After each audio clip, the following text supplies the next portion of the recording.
Good morning. Good morning. Morning, Commissioner, Mr. Moore, Council. May we proceed, Commissioner? Please proceed. Thank you. Good morning, Mr. Moore. Good morning. I'd like to move next to the issue of the MTO skid testing that took place ultimately on October 16th, 2007 on the Red Hill Valley Parkway. And just to set that in time for you, we'll ask you about the lead up to that, but we know that it took place on the 16th of October and that Dr. Uzorowski sent the results to you and Mr. Odie on the 18th of October. So that's just so you have that time frame in your mind. So with that, what is your recollection as to how and why the MTO skid testing of the Red Hill Valley Parkway took place in October 2007?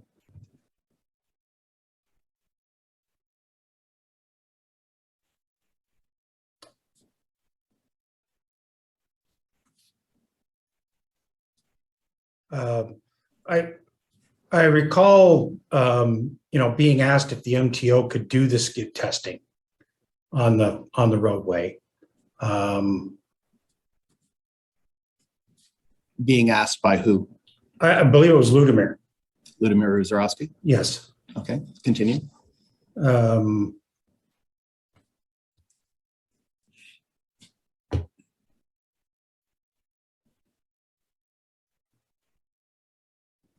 not sure, when or how. I did understand that they were having an issue with their SMA, and that they wanted to see how ours was performing. I believe that was the gist of it.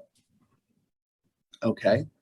And is that the extent of your recollections outside of the documents that are in the overview document? I'm not sure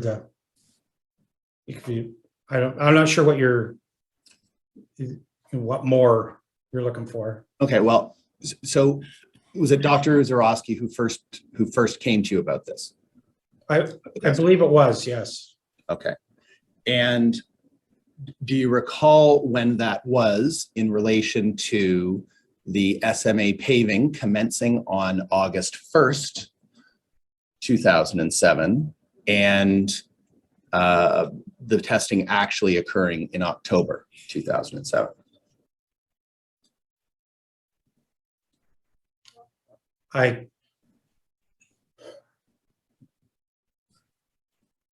My feeling is it was closer to the end, after we'd just about finished or were done the paving. Okay. And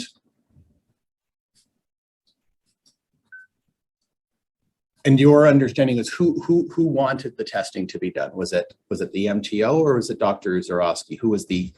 At whose instance was it being done? Did you understand from your conversations with him? From my recollection, I thought it was the MTO that was requesting it to be done, because they wanted the knowledge. There was another SMA being placed, and they wanted to increase their knowledge base on that regard. That's my feeling on my recollection. All right. And you indicated that your feeling or recollection was that it was to do with the MTO and having an issue with that type of pavement. Is that right? Did I catch that correctly? Yeah,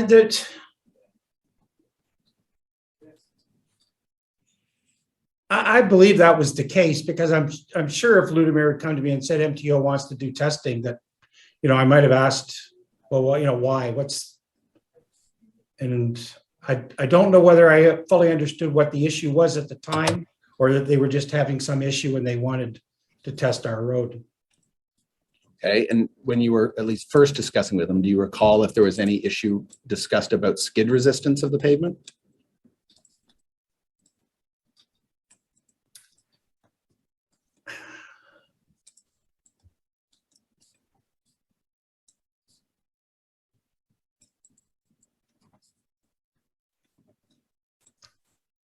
I'm trying to recall any specific,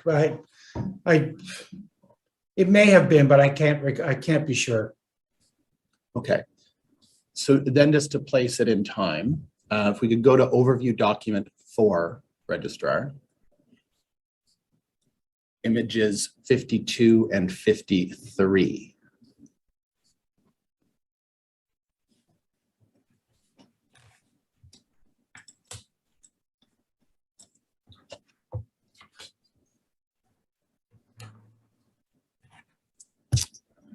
Actually, bad start to the day. I'm going to ask you to go back to image 50, please.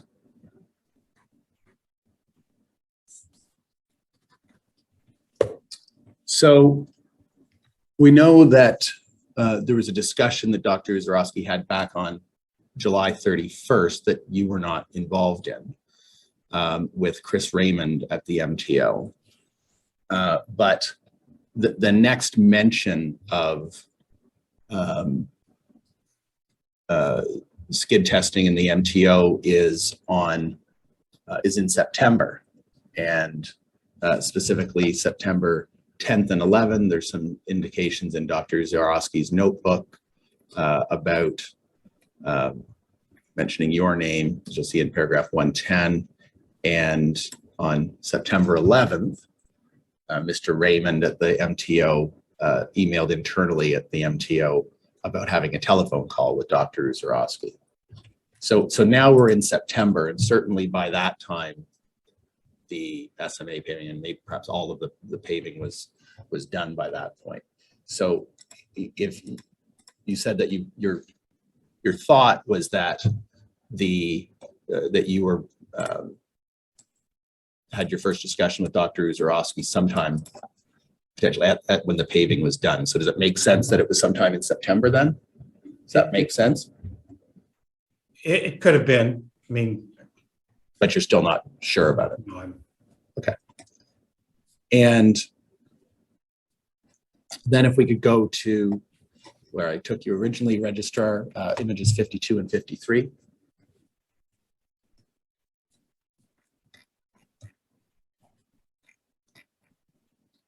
And there's a series of emails which are internal to the MTO on September 27th and following an email from Dr.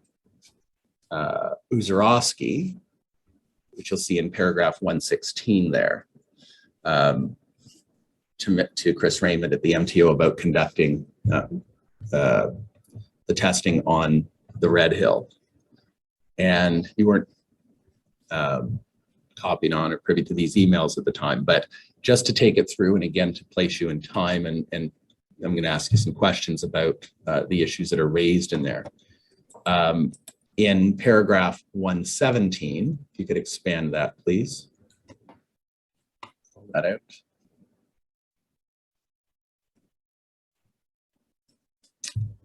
Um, 117, there's Mr. Raymond is discussing with Becca Lane at the MTO about doing the testing on the perpetual pavement, speaking of the Red Hill. And then in the second paragraph says, Ludimir is requesting friction testing and the city does not have objections to the testing, but the city is not making a request to the ministry.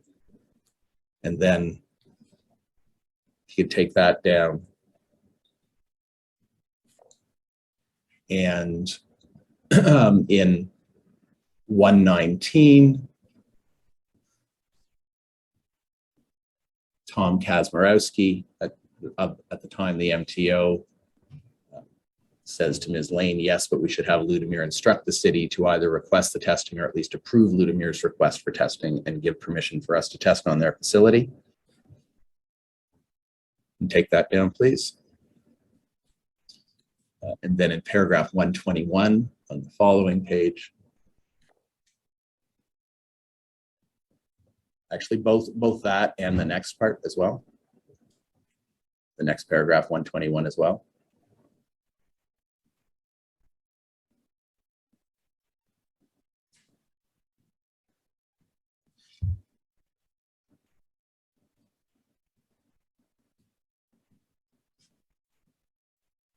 Thank you. Yeah, a little bigger. So Ms. Lane indicates we don't need a little letter of request, but we do need their approval, meaning the city. And Mr. Raymond responds, yes, the city is in agreement, but it is strange that the city are not willing to write a request. I asked Ludmir to specifically send me a request from the city a few weeks ago. Okay, and you can take those down, please.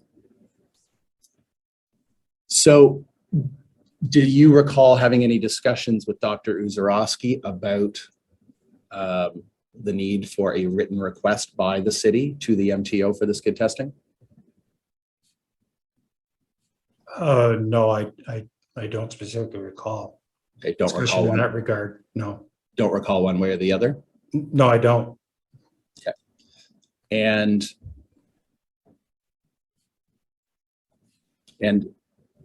following that, do you recall if the city did not want to make, or you did not want to make a request on behalf of the city? I don't recall, not wanting to. I don't know why we wouldn't, or why we would. It appears from that we agreed to the testing, but I don't recall being,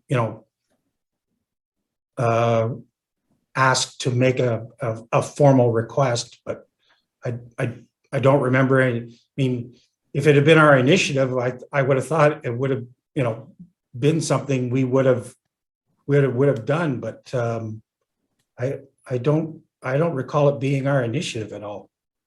Okay. And by this point in time, so we're in now late September 2007. You mentioned before again about your recollection of there being an issue with the MTO's pavements potentially, and that it was related to that. Were you by this time aware or unaware of the SMA early age low friction issue that the MTO had identified? I can't say for sure when I became aware of that. I know I was aware of it at some time, in light of the fact that they were giving us the information. We wanted to know, well, how is it? So I have to say that I became aware of it at some time, but I don't know exactly when that was. So giving us the information, what are you referring to? The results from the testing. Okay, so then in October. Yes. Okay. Do you recall if you became aware of the early low age friction issue regarding SMA prior to or after the SMA paving on the Red Hill?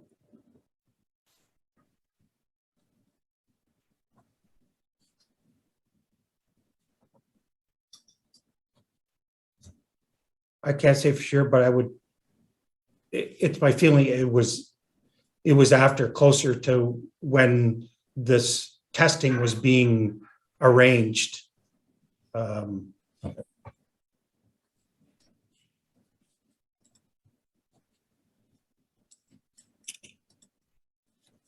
And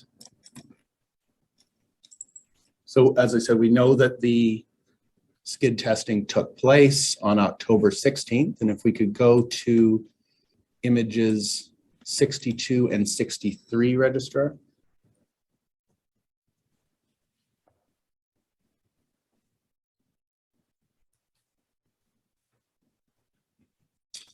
So in image 62, paragraph 139, if you could call that out.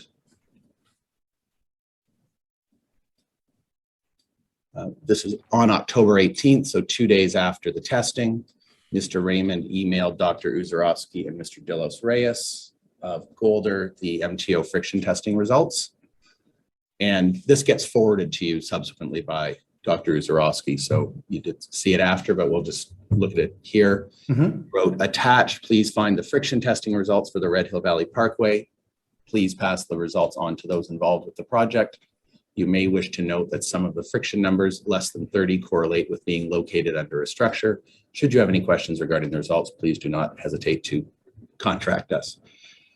Okay, take that down, please. And then paragraph 141 on image 63, we call that out. Dr. Uzorowski forwarded that email from Mr. Raymond with the test results to you and Mr. Odie, indicating, please find attached the results of the friction testing on the Red Hill Valley Parkway completed for us by MTO. I will call you to discuss the results. And you can take that down, please.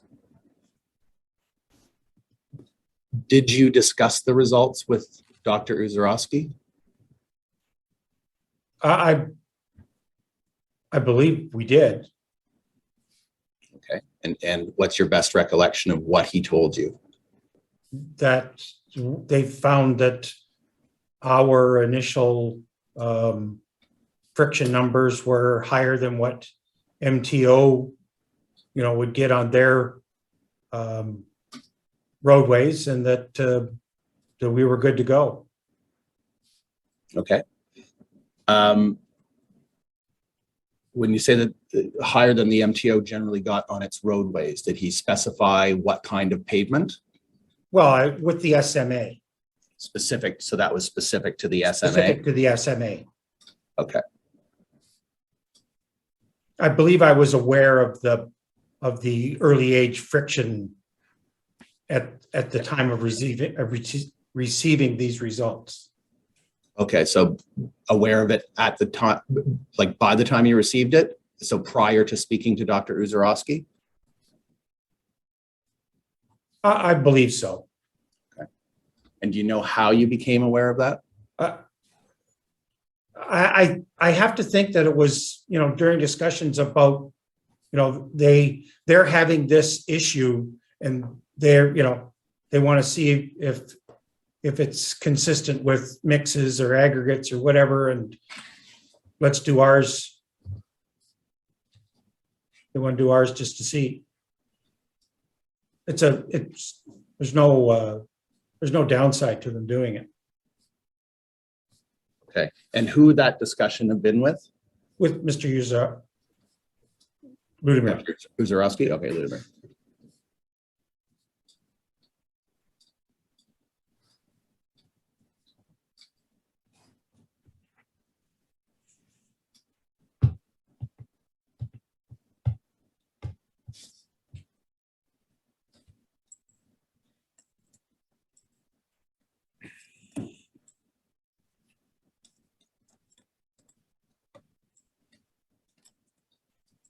And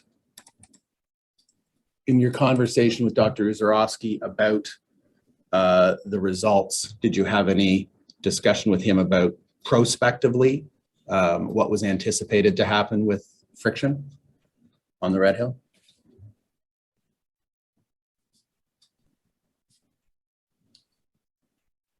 Well, I think I understood that the friction numbers would go up, as after the initial traffic surge, they were still looking to see what was the cause, whether it was thin film of asphalt on the aggregate after paving, or the initial wear on the aggregate to develop the macro texture. I don't know what they were, what they eventually came up with, but whatever it was, it didn't seem that ours was experiencing the same low numbers that they were getting initial.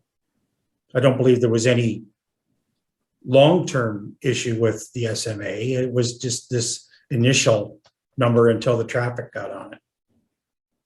And was this information and knowledge that you had, again, prior to receiving the results on the 18th of October? You were already aware of these things, do I understand you correctly?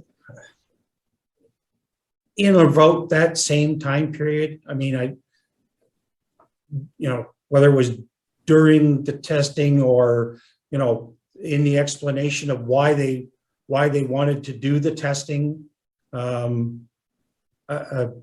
it's my sense that that's when I started to understand what they were looking for and why. Okay, so again, do I understand correctly that you are talking about from discussions with Dr. Uzorowski? Yes, sir. Okay, not from another source? No. Okay.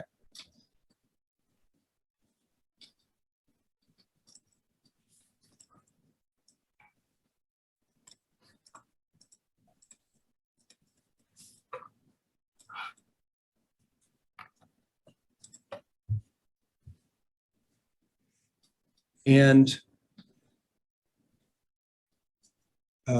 in Mr. Raymond's email on October 18th to Dr. Uzorowski that he forwarded to you, he makes reference, as we looked at, to noting that some of the friction numbers less than 30 correlate with being located under a structure. What did, at the time, you take from that paragraph, if anything?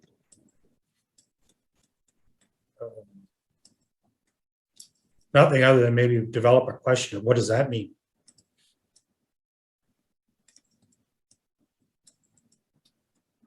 So do you mean at that point in time, you did not have an appreciation of what that meant? No, I don't. I don't know what is it the fact that it's under a structure? Is there something that the structure's having an effect that causes the number? Is there anything, the fact that there's one or two spots, what does that mean? I mean, I don't know what the importance of an individual measurement is or was. Okay, and what about of the number 30 itself? Is that something that you had any appreciation of at that time? No, sir. Is that something that you discussed with Dr. Uzorowski in your discussions with him about the discussions with him about the results?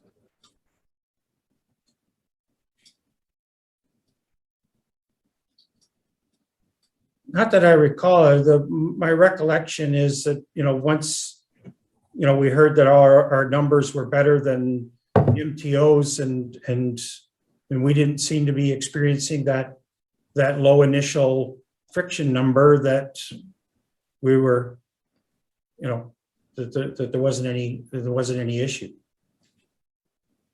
All right. Now, yesterday we were talking about the Burlington Street SMA placement done in 1999 and the MTO test results reflected in the CTAA paper written in 2002. And you recall that the MTO friction number results were reported in the paper as being 45 to 51, which was reflected as being considered by the MTO as, quotes, to be consistent with mixes having excellent skid resistance properties. Do you recall that? I think I recall that from yesterday, yes. All right. And so when you were looking at these results on October 18th or thereafter, did you consider how these results compared with the results reported in the CTAA paper that you co-authored back in 2002 respecting the Burlington Street SMA placement?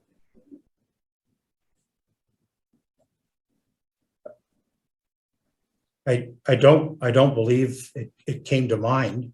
I mean, they're two different roadways. One's 50 kilometers an hour and one's 90 kilometers an hour. So I don't know that I would have any ability to whether those numbers meant anything against each other. So I can't recall it coming to mind. Okay, so there's a couple of things there. First of all, with respect to the speed at this point in time, did you appreciate that the speed at which locked wheel skid testing took place affected the skid number or friction number obtained from that testing? No, I don't believe so. Okay, so that wouldn't have been something that distinction then would not have come to your mind at that time between the tests done on Burlington Street and on the Red Hill, correct? Well, other than it was a different facility, I don't think. Right. Okay. So it's a different road. Yeah. Yes. Right. So but both using SMA pavement, correct? correct. Okay. And both projects in which you were involved? I was involved, yes, for that report to some minor extent, yes. Oh, okay. And and the only two SMA projects at that point in which you've been involved in, correct?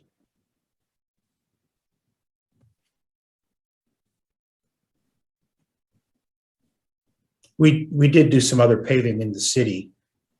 Did you? With SMA, but I don't think we did any sort of report or analysis of that type of thing. Okay. So, all right, fair enough. But nevertheless, you're saying that you did not, if I understood you correctly, you didn't think about at the time any comparison between the MTO friction test results on Burlington Street and on the Red Hill. Did I understand you correctly? that's correct.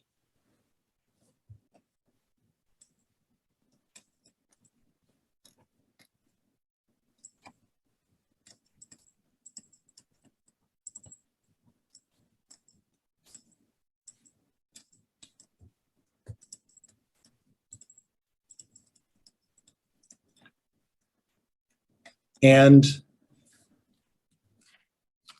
you indicated that you did not at that time in October 2007 understand what the FN 30 referred to in Mr. Raymond's email about what it meant and its significance at the time.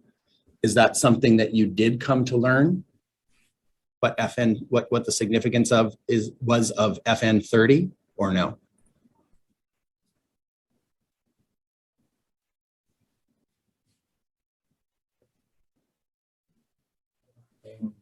Sorry, it's not clear as to what point in time you're talking about with respect to that question.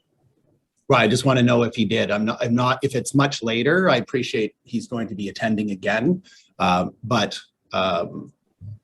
if he did become aware of it, I'd like to know that and just be able to, I'm not going to pursue it beyond that, but if he did come to learn about it later, then that's something we should know. And that can, if it's at a later point in time, we can pursue it at a later date.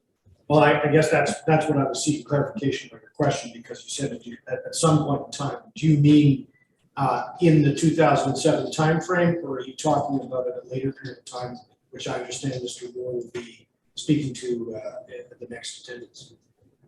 Right. Well, I just want to know when it was, and then we can put a pin in it, so to speak, if it comes into a later period of time. I don't want to suggest anything to him, so. It was much later. It wasn't any time in the 2007 or 8 time frame. Okay, so you're talking about a number of years later? Yes. Okay.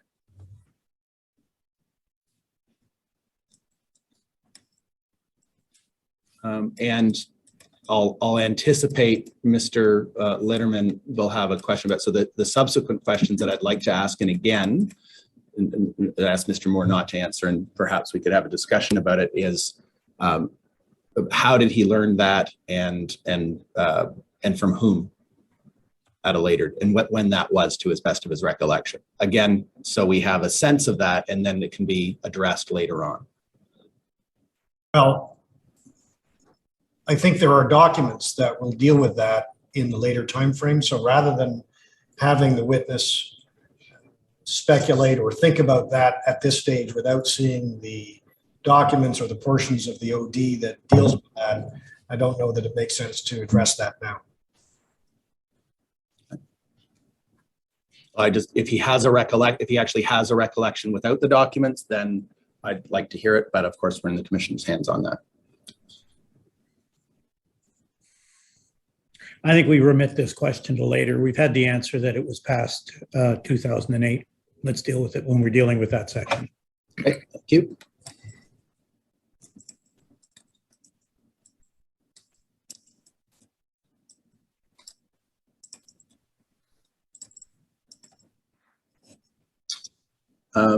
Now, Mr. Moore, did you review the actual MTO test results, and you can see one of the two lanes is reflected above there on page 62 of the overview document. And the other one is on the previous page. Maybe you could put up 61 and 62 together, Registrar. Did you review the actual results? Did you look at them? They were attachments to the email forwarded by Dr. Uzorowski.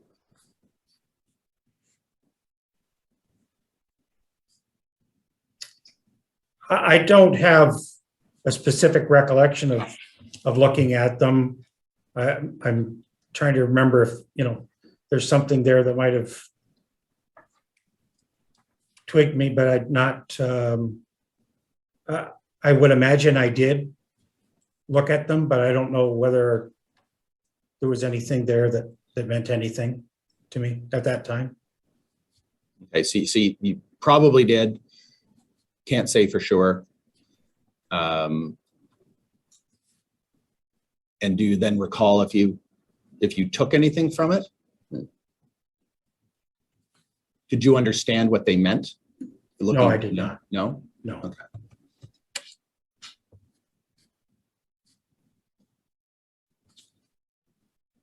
So, and I think you indicated with Dr. Uzorowski that he had indicated to you that the results were better than the MTO was typically getting on its SMA pavements.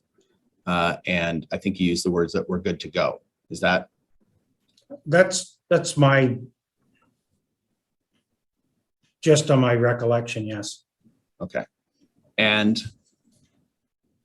are you saying he used those exact words, good to go, or is that just your? No, it's probably my words. Okay.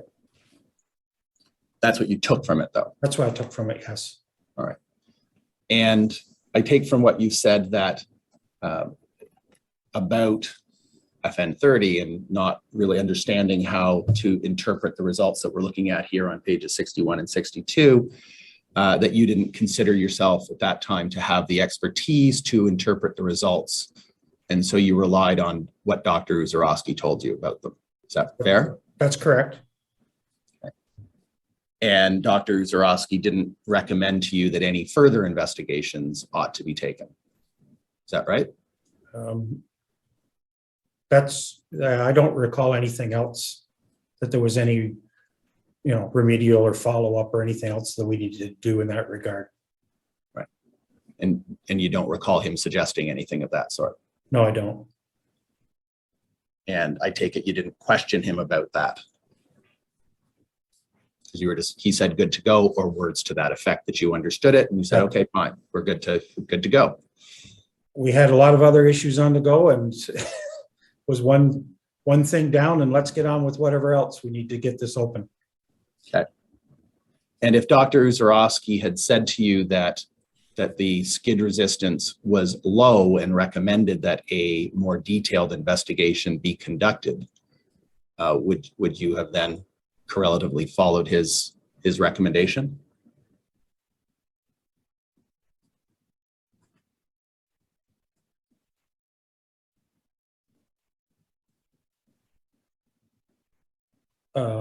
At that time, likely. We would want to be sure, and we may have said, well, we don't, if it's low, it's low. If it's not, it's not. If it's, we would have had a thorough discussion at least. Right, and ultimately, I expect you would have followed his advice, as if that's what his advice was, given that you have the expertise. Is that fair? At that time, yes.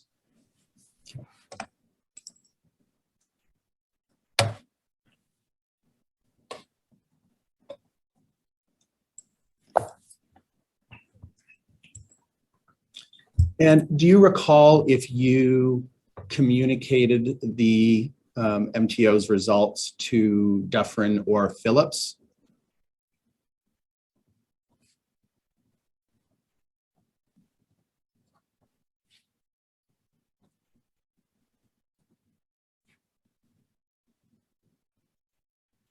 No, I don't recall whether I did or not. And did you send or tell anyone else at the city, other than Mr. Odie, who obviously received the results? Did you tell anyone else at the city about the MTO test results? I don't believe I did. I don't recall anything specific. But I don't think I did. Right.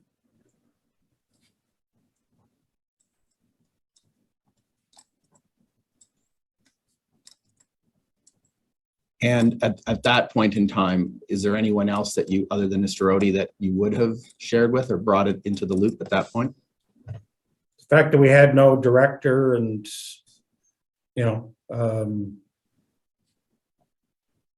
general manager wasn't aware of the day-to-day stuff. I don't know who I would have passed this on to.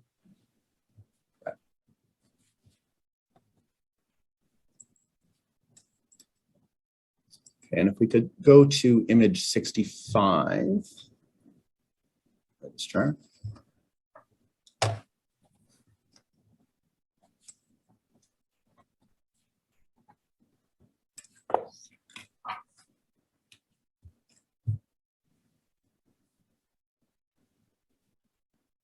Like one last, but can leave that up, registrar. One last question about the test results and your discussion with Dr. Uzorowski about it. Do you recall if you had your discussion with Dr. Uzorowski in the presence of Mr. Odie or separately from him? Do you know?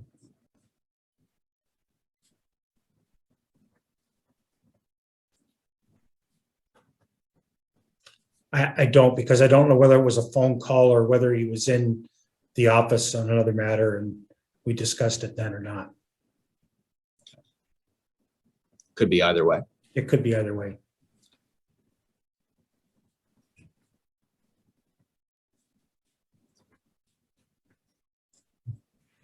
So in paragraph 146, the next day, October 19th, Dr. Uzorowski emails Chris Raymond and Andros Delos Reyes at Golder about British pendulum testing on the Red Hill.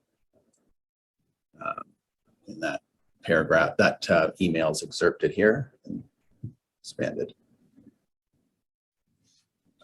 Do you recall if you were aware of it being contemplated that the MTO conduct British pendulum tests on the Red Hill at that time? I don't recall that initiative, no. Okay. And again, is that something you just don't recall one way or the other?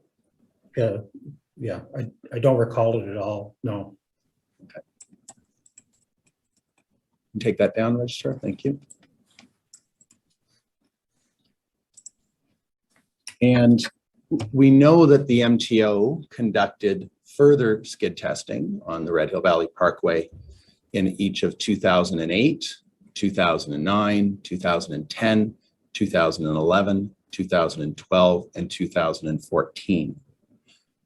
Were you aware of that testing being conducted at the time? No, And when did you become aware of it? only through this process. Through the inquiry and the lead up to it. Is that Yes. right? Okay.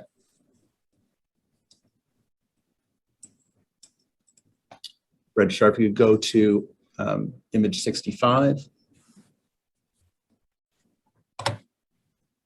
Seconds, this is 65. Oh, yeah.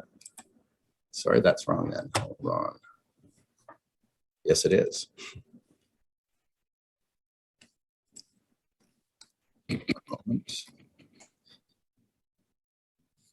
Oh, sorry, that's because we're in overview document 4. It's overview document 3.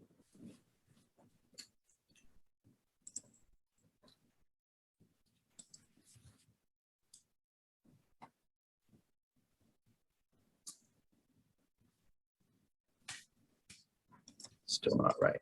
Hold on. 69 and 70.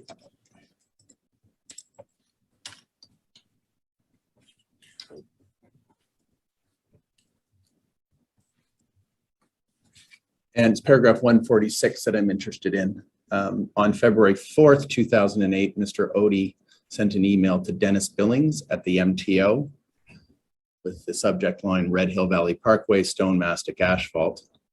And then he sets out a description of the Red Hill and the pavement used on it, and references the trial section placed on the ramp at the Mud Street interchange. Were you aware at the time of Mr. Odie sending this email or its contents? I don't believe so. Doesn't stick out in my mind or trigger anything that I recall. All right. And so you don't know why he sent this? I don't. It appears to be a response to something, but I don't know what it was. Did you know Dennis Billings at the MTO? I knew the name. I may have met Dennis at other conferences, but I'm not sure whether we dealt in his capacity there or not. We go to image 90 back to overview document 4, please. Keep my overview document straight. We go back to overview document 4.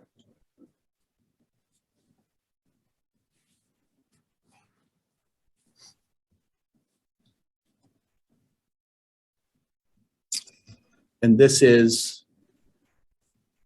in paragraph 212 and 213. It pertains to a November 15, 2010 communications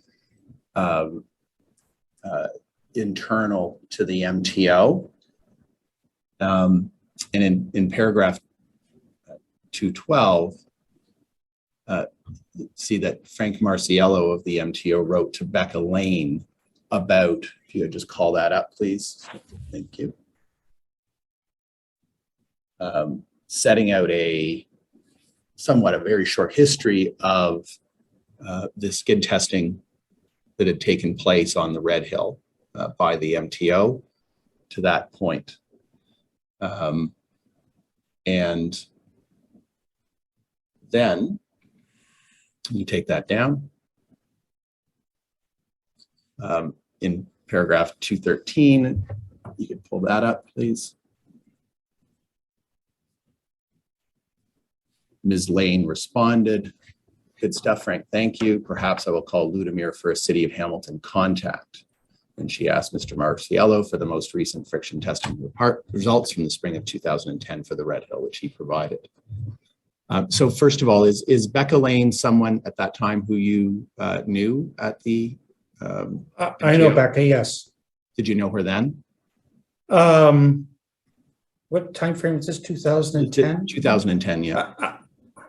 I believe I knew Becca from CTAA and the Ontario Hot Mix Producers functions. I'd seen her present at those. So I knew Becca, yes. Okay. And she had asked Dr. Uzorowski for a City of Hamilton contact. Do you recall if she contacted you around 2010 around these issues or for any other reason? I don't ever remember speaking to Becca in this regard, no. Okay. Pertaining to the Red Hill. Skid testing issues on the Red Hill? No. Okay. Thank you. Take that down. If we go back to overview document 3, image 70, please.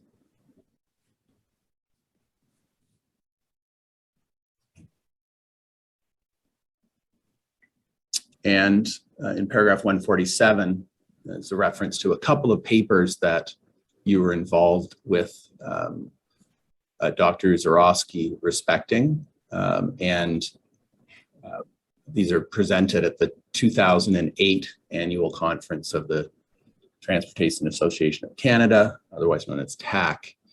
And the first one in paragraph A is the one entitled Innovative Comprehensive Design and Construction of Perpetual Pavement on the Red Hill Valley Parkway in Hamilton. I'm going to take you to your edits to that in a minute, but what do you recall about your involvement in authoring this paper? Again, it would be a limited, you know, Ludemer would send me the paper or ask for maybe a foreword, or, you know, what's the background, or make sure he's got the correct, you know, people, places, and times type of thing. But so is it similar to the 2002 CTAA paper they were talking about, a review and edit and providing information function? Yes, and that's the same for most of the papers that I was involved with. Okay, which is why you're not listed as the first author. Well, yeah. Yes, they were Ludemer's papers. Okay.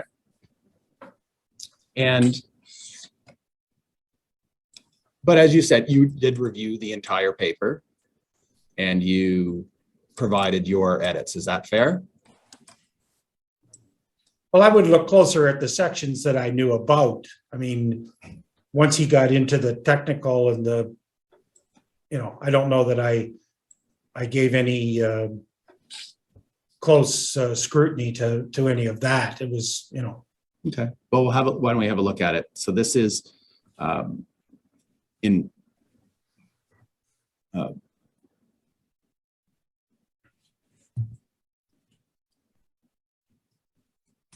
you look at footnote 199, and this is what we'll be going to, we call that out, please. Yeah, that you revised Dr. Uzorowski's draft and emailed them your edits to him on May 20th, 2008. And that's just what we're going to have a look at, okay? So sure. It's the emails, the first one there, we don't need to go to that. We can go to Golder 7417.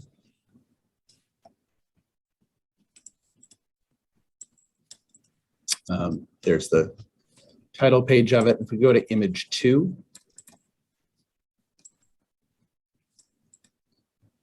and if you call it the first paragraph, it's a little hard to see here.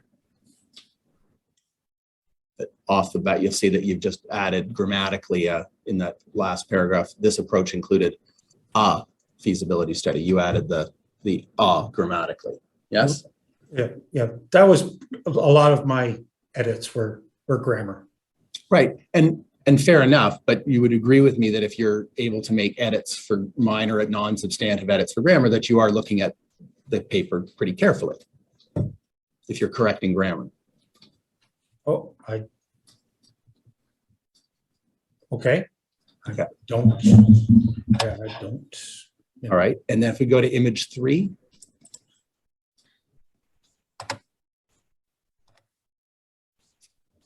And under the introduction, the last 2 paragraphs there. Call them up, thank you. And at the end of the first paragraph is a description of essentially the perpetual pavement and the obtaining longer life from perpetual pavement, and you see in the last sentence, while replacing periodically, approximately every 20 years, only the surface top 25 to 50 millimeters of the pavement. And then, so you crossed out the 20 and changed it to 14 to 17. So this is now in 2008. Do you recall why you were changing it at that point? That's the standard we used in the city when we're estimating the replacement for surface course. You don't know whether it's 14, it could be 12, or it could be 19, it could be 22 before we got there. So to say 20 years, a hard 20 wasn't correct. It was more appropriate to give a range. All right. What wasn't the SMA intended to have a longer life than be more durable? That was one of its qualities than the conventional deep strength, the dense friction force. The SMA was made not to rut or have a higher resistance to rutting. And we did use premium asphalt cement. So yes, it was hoped that it would give us a longer life, but that, I mean, this says these improvements as well as advanced pavement design allow obtaining a long-term performance from asphalt structures while replacing periodically only the top surface. I mean, that's a standard, blurb that's more correct in the 14 to 17 than it is 20. And I think, though, that in the 2006 CTAA paper that you wrote with Dr. Uzorowski back in 2005, him as the primary author, I appreciate, that it referred to 20 years. And I think that's where this came from. But you're just saying this is the standard that you would have used for the city? That's a rule of thumb for the term when you would replace surface coarse asphalts normally. If it lasts longer, that's good. I mean, the idea this paper was about the perpetual pavement, not what surface you chose. And then the next paragraph, you see you made some, again, minor changes there in the next paragraph. We go to image 4, please.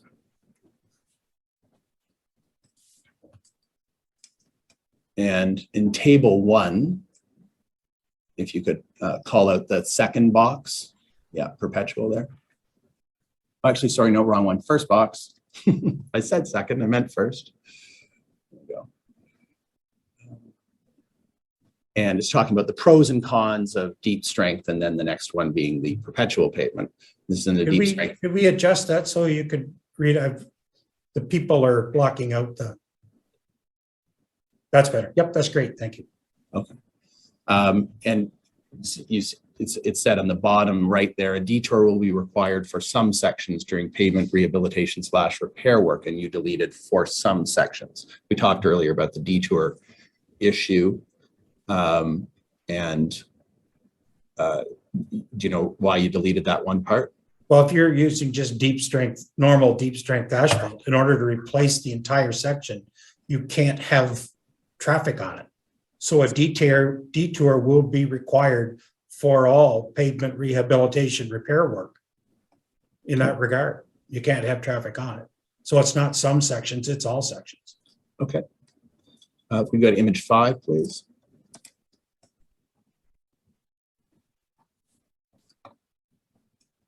And if you could expand the all of section 3.0, including the chart. Thank you. And here you change some of the wording in the text above table 2, and then you corrected the layer thickness for the sub base and the total thickness at the bottom there. So you take it, you're just correcting errors in the thickness that was actually placed. Is that right? I believe I knew that at the time, yes. Right. As you said, if there were factual issues that you were aware of, you correct them. That's correct. And then at image 6, go to there, please. It's a little hard to see there, but under figure 1, if you could call that out, registrar. This is yeah, that makes it a little easier to see. Again, corrections to the layers, both in conventional deep strength design and in the perpetual pavement design, in the granular layers, not the pavement layers. You made those corrections, right? Yes, I think these were standard ones that he'd used, and I just made them more specific to our project. Right, because that's what it was talking about, was the Red Hill specifically. Yeah. All right, if we go to image 9.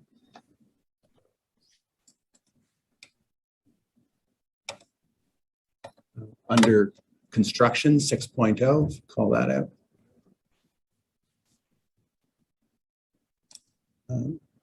Yep, that's good.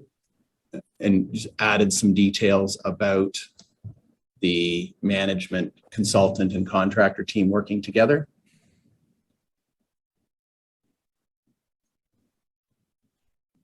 Right, Yeah. okay, yep. Okay.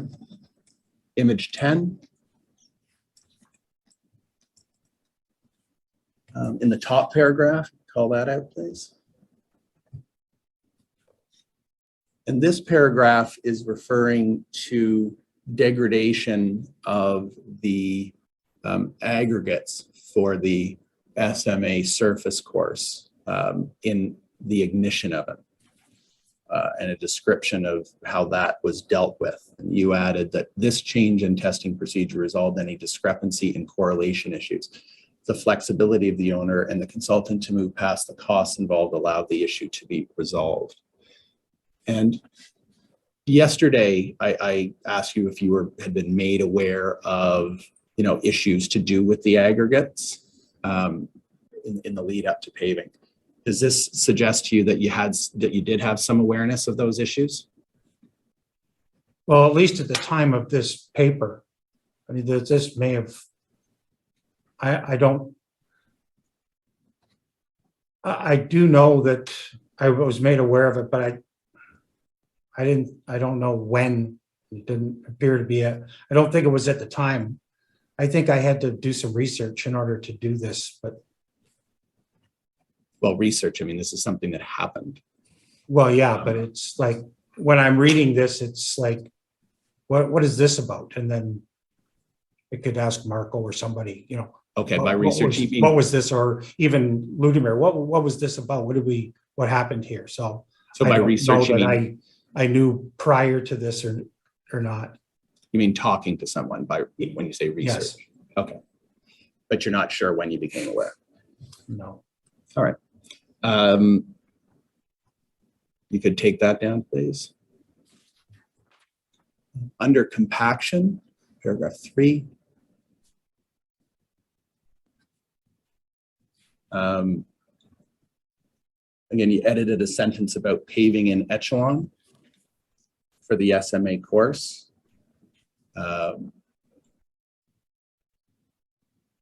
And again, so was that something that you were aware of, what they had done at the time?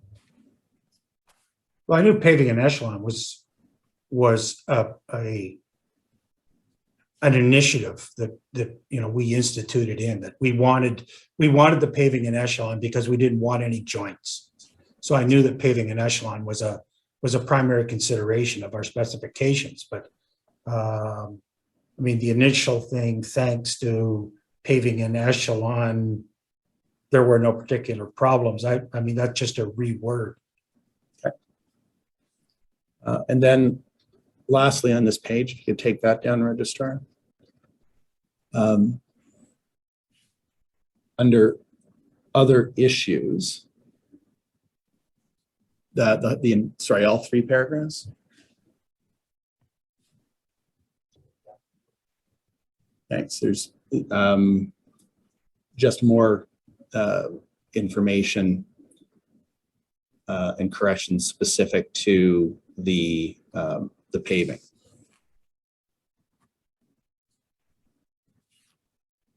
So again, was that something that you were aware of during the paving?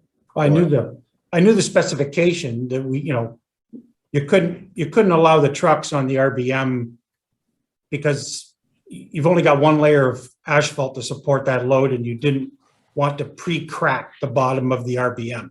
So that was in the specifications that I knew was what we wanted going in. So again, I don't see anything here other than for me to write it clearer than. Okay. And then last thing is image 11. If we go to that registrar.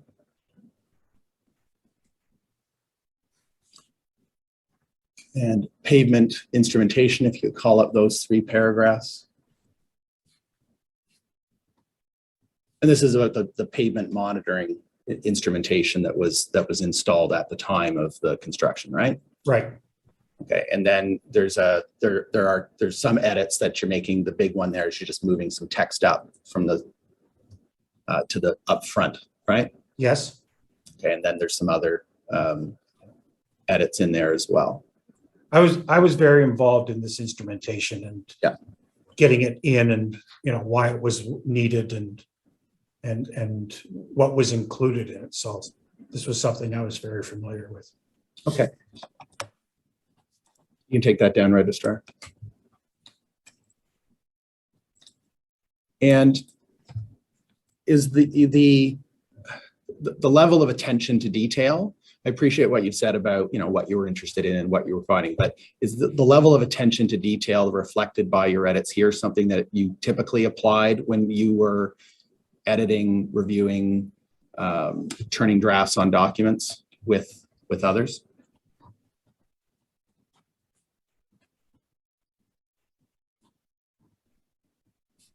I mean, if I'm going to be involved in the paper and I can contribute, and I'm not doing it from a technical point of view, then reviewing it from a grammatical point of view and ensuring that I was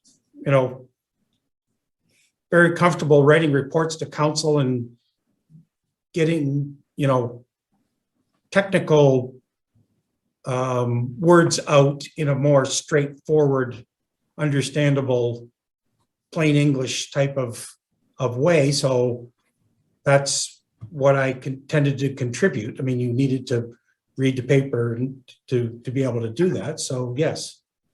I'm not suggesting that's a bad thing. I'm just wondering what your practices were. Yep. Okay.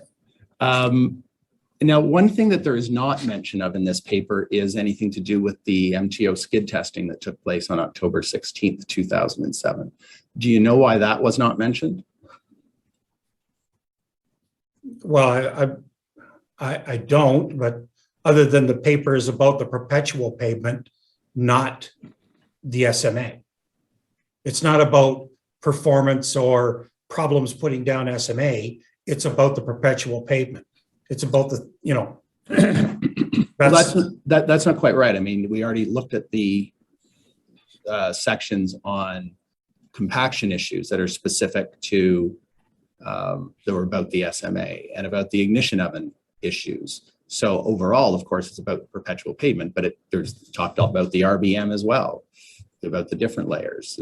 We can go back to them if you want, but there's specific discussion about, among many other things, the SMA and some issues that arose during the placement and prior to and during the placement. So in that context, wondering if you know why it did not mention the skid testing.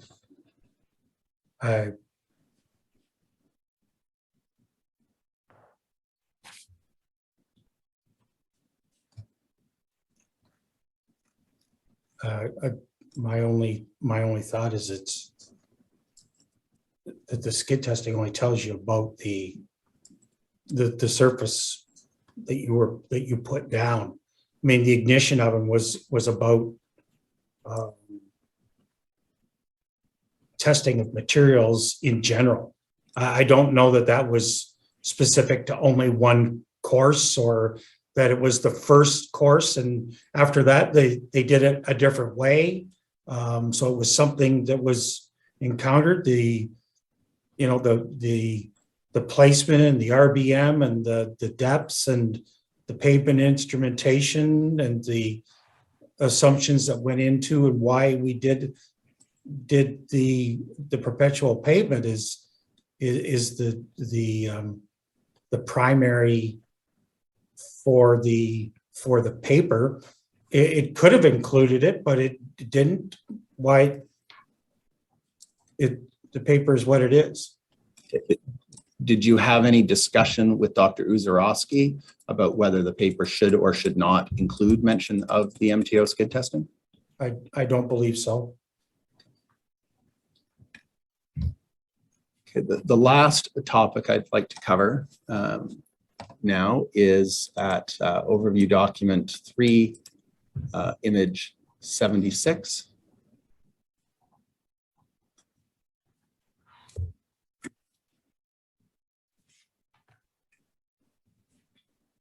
I guess 77 too.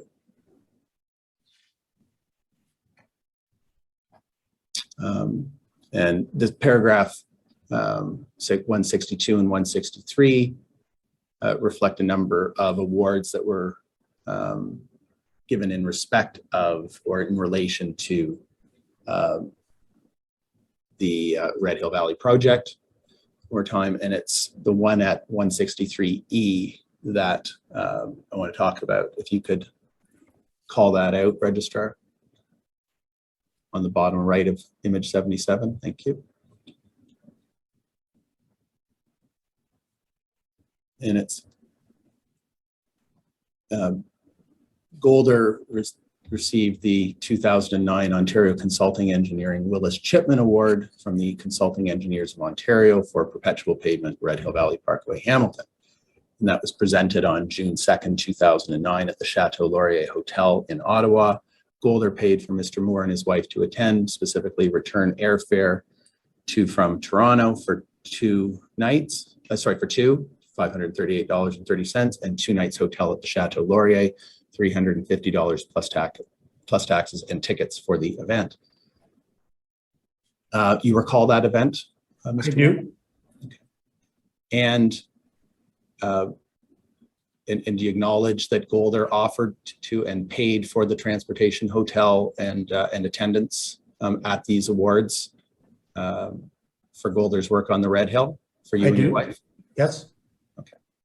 And the June 6, 1995 Code of Conduct and Conflict of Interest policy was what was in place at the time. Did you turn your mind to that policy before accepting this from Golder? I don't believe I did. Okay. Nonetheless, as a senior city staff member, were you aware of the Code of Conduct and Conflict of Interest policy? At that time? I believe I was aware there was one, yes. Okay. If not, perhaps all of the specific details I'm taking from your answer? Or did you? I don't know whether I knew all the specific details. I believe at that time I was still manager. In June of 2009? Yeah. To become director until September. I lose time frame. Yeah, okay. Okay, and were you aware at the time that the Code of Conduct prohibited receipt of gifts of more than a nominal value from any business that has a contract with the region or then the city?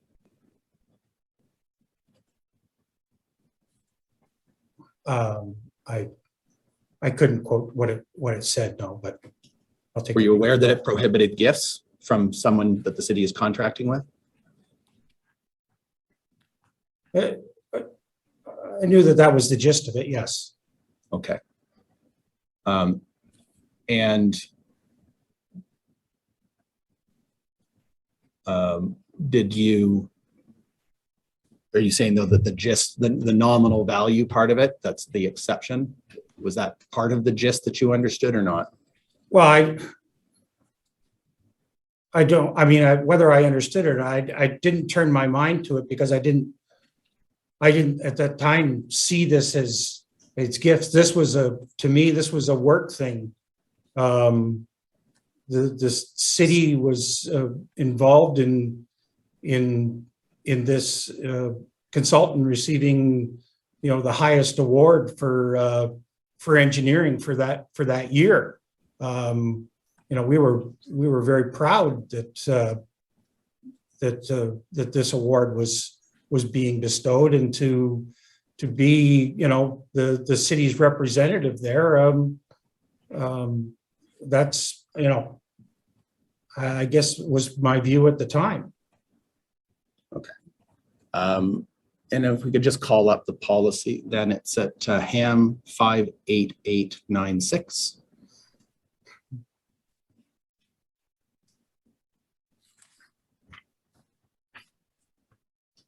And it's image 2. And it's the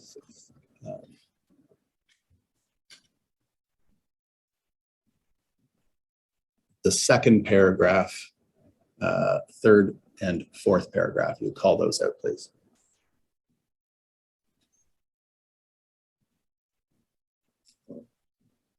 So I understand what you said there about your reason for attending and so forth. Did you, however, not see this as a benefit or that you were receiving from Golden? Sorry. I thought Mr. Lewis already started this questioning by asking Mr. Moore whether he turned his mind in 2009 to the 1995 policy. And I've understood the witness to say he did not turn his mind to it, but had a general recollection of the terms of it. So I'm just struggling now, having heard that evidence, what Mr. Lewis is intending to do to now put the specific provisions of the policy to the witness. Happy to address that. I thought it would be helpful, rather than doing it in the abstract, to have it in front of the witness. And the next question I wanted to ask was whether, since Mr. Moore already said that he did not see it as a gift, I wanted to ask if he saw it as a benefit. I guess what I'm struggling with is to what end? I mean, what is the relevance of this generally? But, you know, I've obviously sat quietly while Mr. Lewis has raised these issues with the witness. The witness has given his evidence with respect to it. And so I'm just raising this as a concern here. Okay, well, you've raised two separate issues.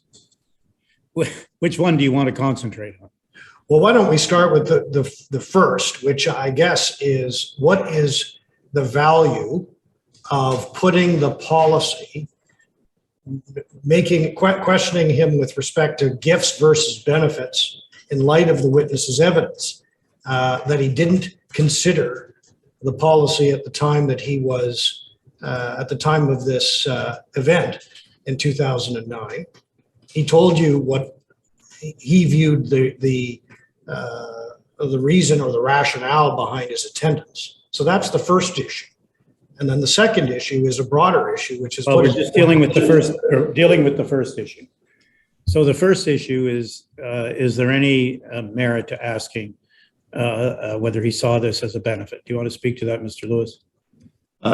Yes, I think in fairness to the witness, since the issue has been raised, we should get his perspective on it and get his answers on it. And if his answer, as we've already heard, that he didn't turn his mind to it, and then I want to ask whether or not he saw it as a benefit, and he can give us his answer on that question. And I'd like to ask whether or not he considers it to be of nominal value.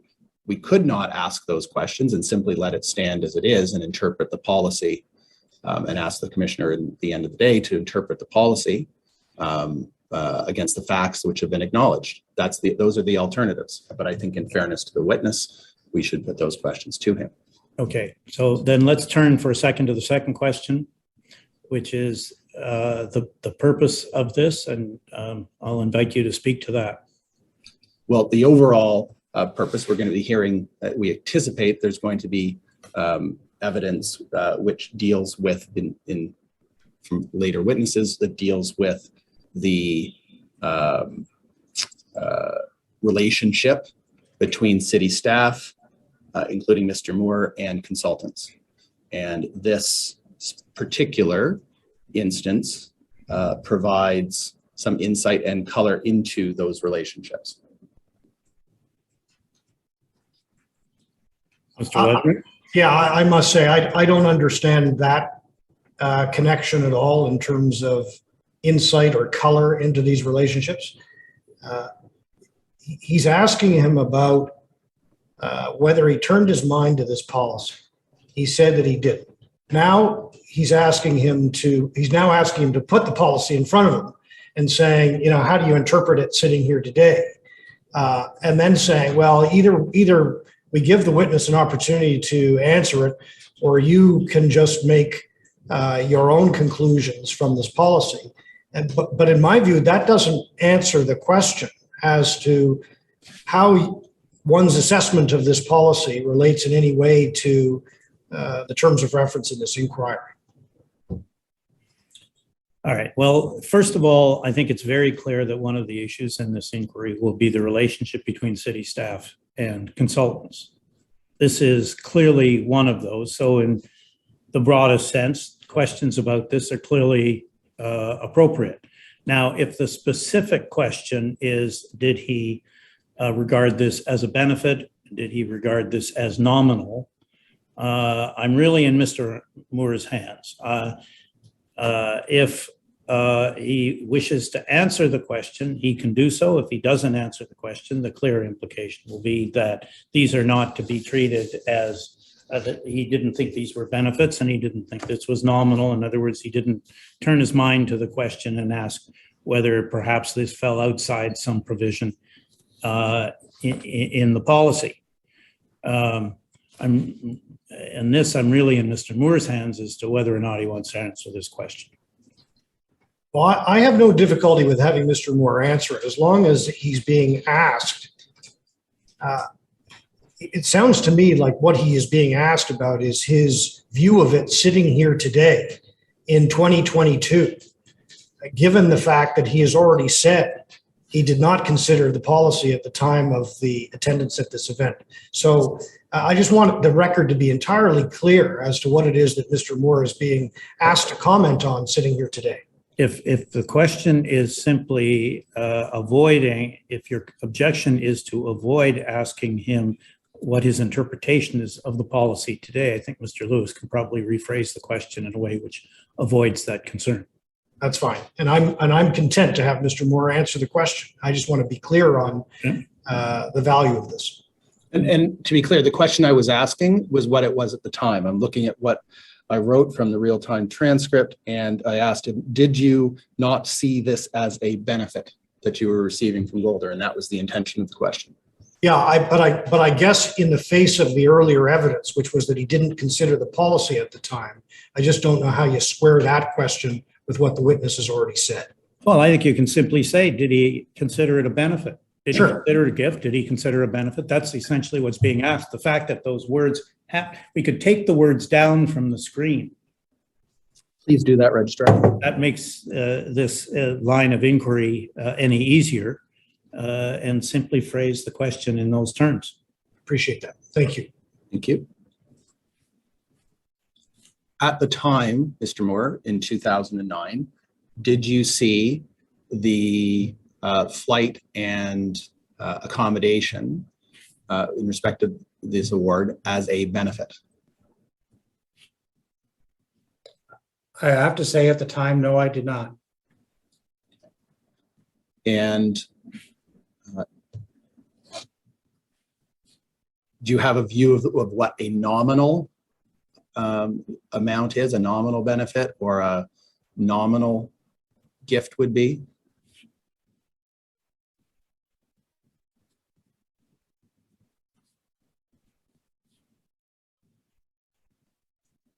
Again, as he's asking, I presume in the context of the policy. No, I'm just asking what his understanding of the concept is. You know what, Mr. Lewis, I think on this point, if he's said he didn't regard it as a benefit and he didn't regard it as a gift, the nominal feature of this becomes moot. Fair enough. I'll move on.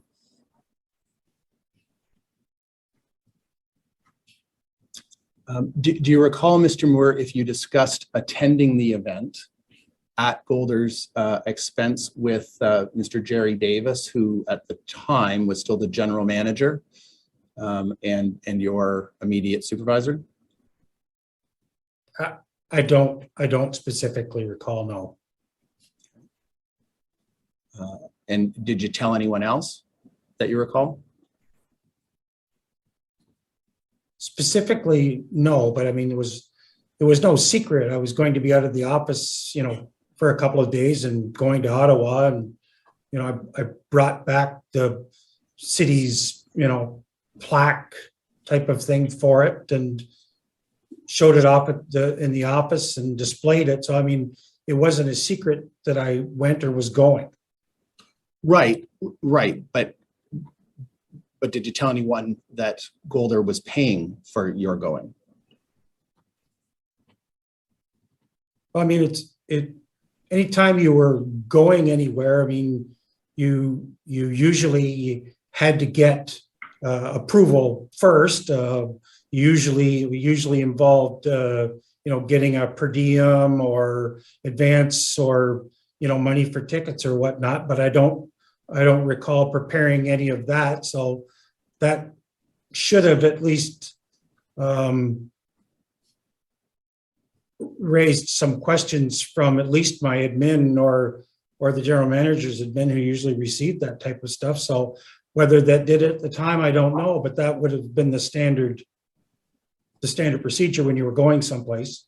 So are you suggesting that they should have inferred that someone else should have inferred that Golder was paying for it because you had not made any request for a per diem or travel expenses? I don't know what it would infer to them, but I don't specifically recall discussing it, but these types of things usually raised questions, well, why don't you need this? Or why aren't you asking for a per diem? So while I don't specifically recall any of that stuff, it seems that it should have at least raised that discussion. Okay, I don't have any further questions. Thank you, Mr. Moore. Thank you. Commissioners, subject to any questions that you have at this time, I would turn it over to council for the participants who have agreed on an order of operations, which I can advise you of. Fine. First would be council for Golder, then for the MTO. For how long? I understand it's approximately 60 minutes unless that's changed. Then council for the MTO, which I understand will be approximately 10 minutes.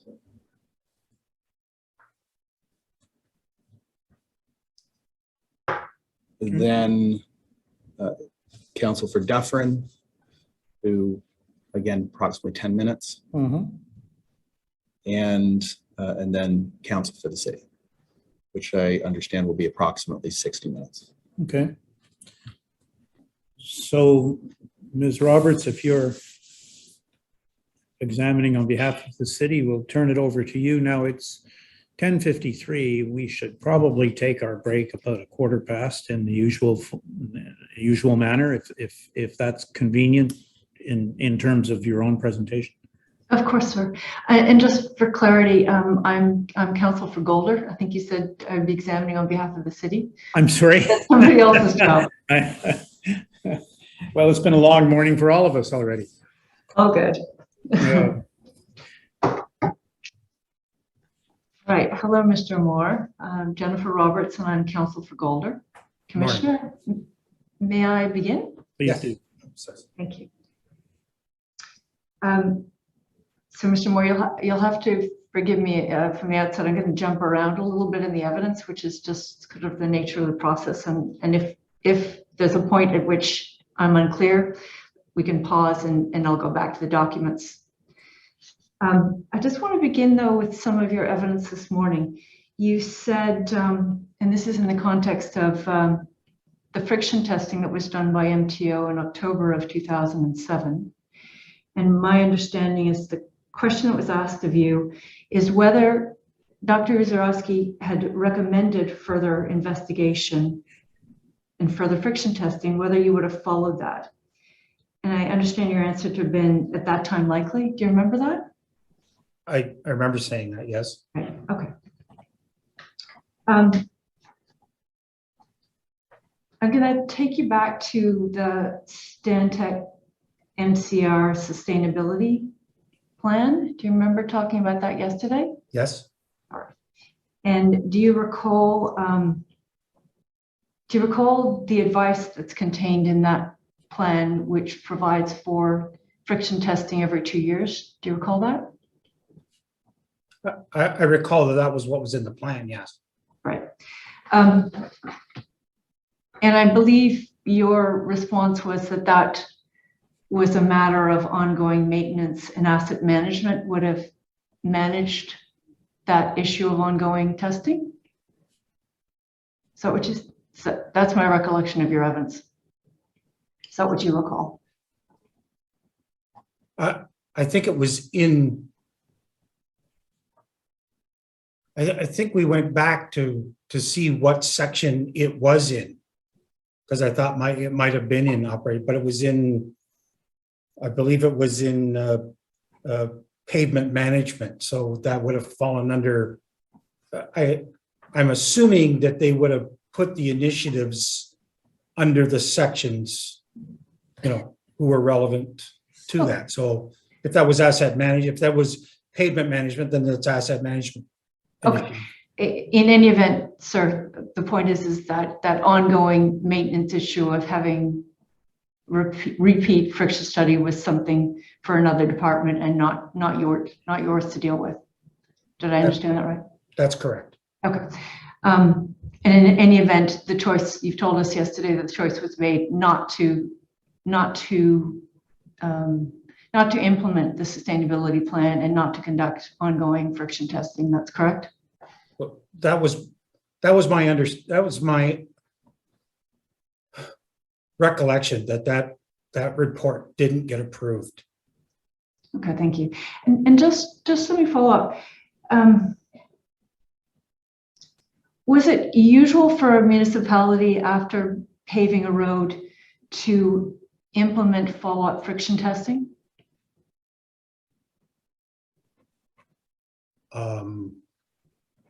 Other than the issues with the Red Hill and the link, I mean, in my 30 years at the city, I don't remember us doing friction testing on any other roadway. Okay. And in any event, following your discussion with Dr. Uzarowski, you didn't understand that there was anything in the data which would have necessitated follow-up testing. Do I have that right? I'm sorry, in regard to what?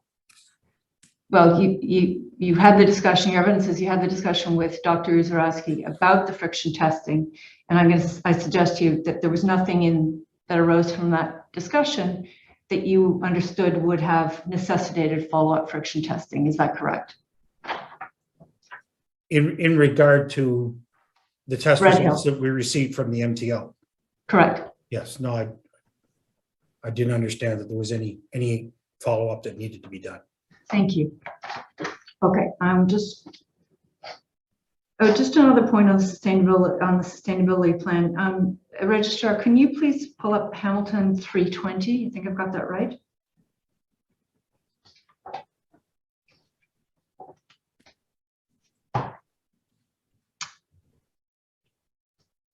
There we have. And could I please ask you to turn to image 93?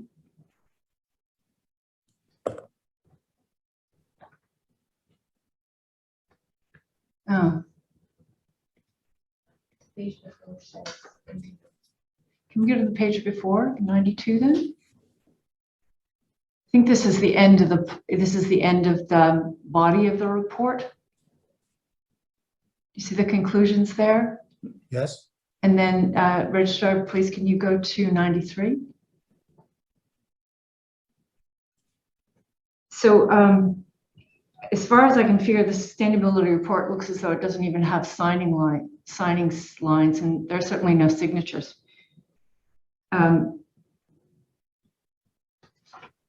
Was that unusual for the city to have reports that had no signing lines?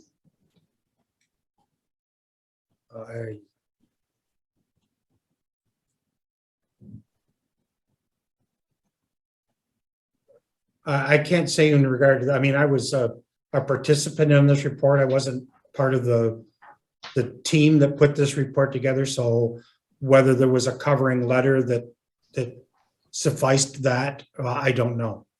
In any event, whether it was implemented or not had nothing to do with whether there were signatures on it. That's correct, is it not?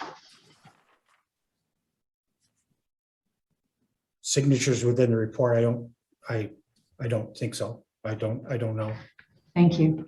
Can we please go to overview document 3, image 23, paragraph 45?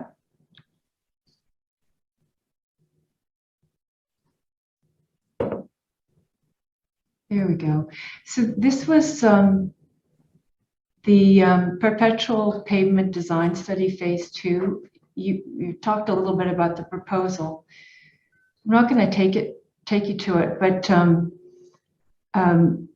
my understanding is that in April 10, just as it says here, that you received the draft perpetual pavement design study phase 2. And that included in that email the special provisions, including the SMA for the hot mix asphalt, including SMA specifications and the special provisions. Do you remember that part?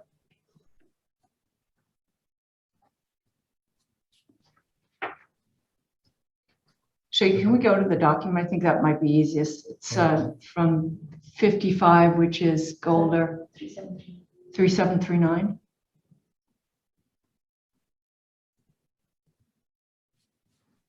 Okay, and just to frame this in reference, this is just before you're going to tender. This is it. Yeah, and the document is 3741 is the Doesn't, okay, so at the top in the attachments, you can see there's a whole pile of attachments. Right? Yeah, Yep. 3741 is the Is there any way of, yeah, there they are. Okay. Do you see that, sir? I can, yes. Okay, that's great.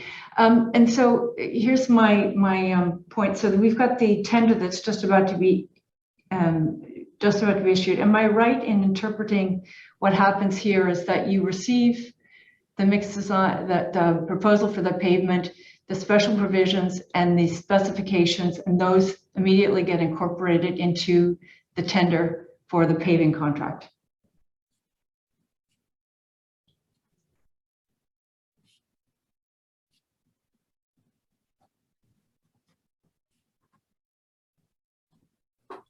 You'll have to go back. I'm a little Maybe confused let's- on what was received. Are you saying that we got the proposal to do it and he already had some of it done and sent it directly to us? No.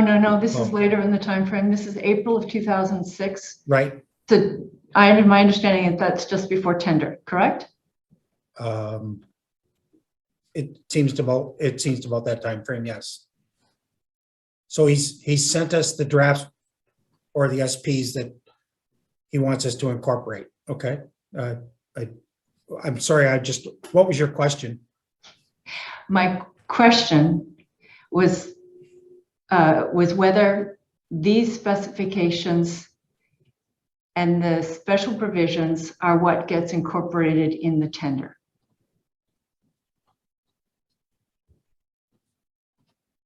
Yes, I don't have any specific recall, but I mean, that's what we asked Ludemer to do, was prepare these and send them to us, and then they would be sent to the prime consultant who was putting the tender together.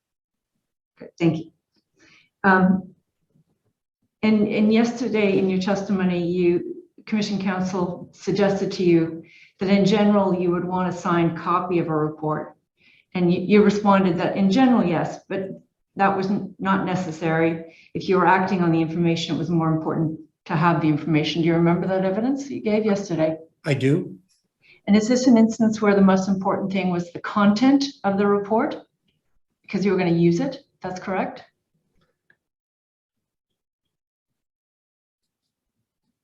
Well, these are specifications. They're not a report with, conclusions or direction or recommendations. They're output from an assignment. So I mean, they're they're a little different.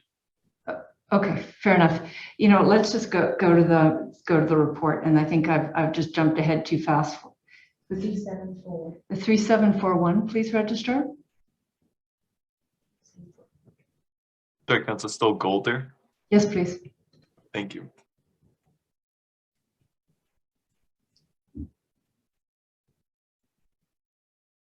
There we go. Okay, so if I can ask you to go through. Does this actually have the attachments on it?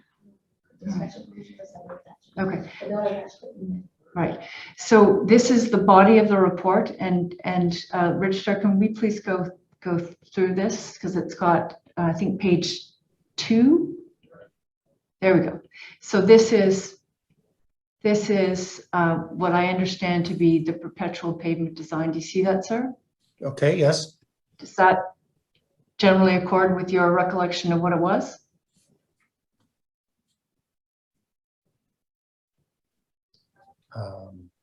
Of what the perpetual pavement was, yes. Thank you. And Registrar, can you please turn up the next page? There we go. What's this? Next slide, recommendation. And go forward, please. 5. Page 5. Page 5, I need actually. Next one. There we go. Hot mix asphalt specifications. So you'll agree with me, sir, that this report actually provides a list of the OPSS specifications as well as special provisions that Golder is recommending for use in the perpetual pavement. It's a summary of them, yes. Okay. And as we saw in the email, that list of attachments, in fact, included them. Do you want to go through those specifically, or can we take it that they're attached?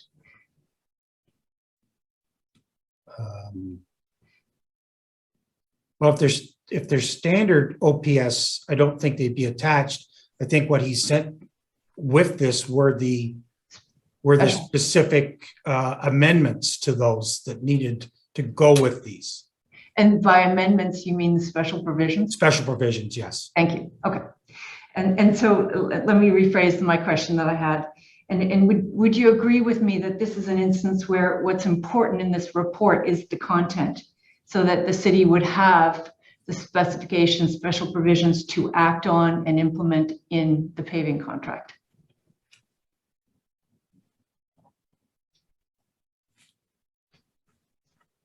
I would agree that it's the contents that are most, at that time, were most important, so we could get the tender out.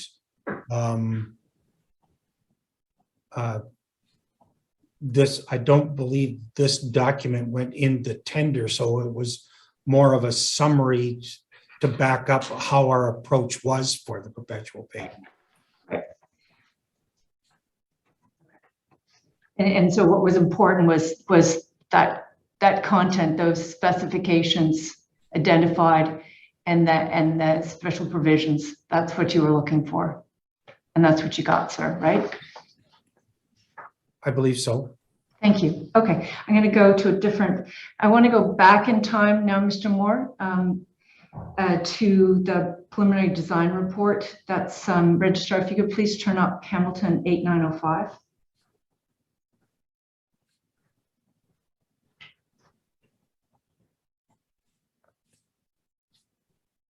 Image 18.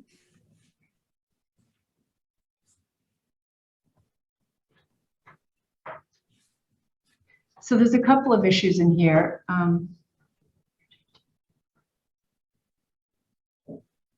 It's not right. Yeah, so 2.1.3, interchange spacing. Thank you. I just want to look at this. So this is the east-west corridor. Registrar, can you please, the east-west corridor, so that's the Lincoln Alexander, correct? That's correct. Okay, can we please go to the next image, image 19? Go down, please. Next image.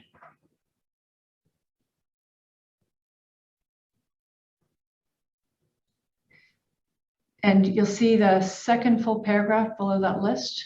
Can you please call that out, Registrar? The spacing of the interchanges? No, up.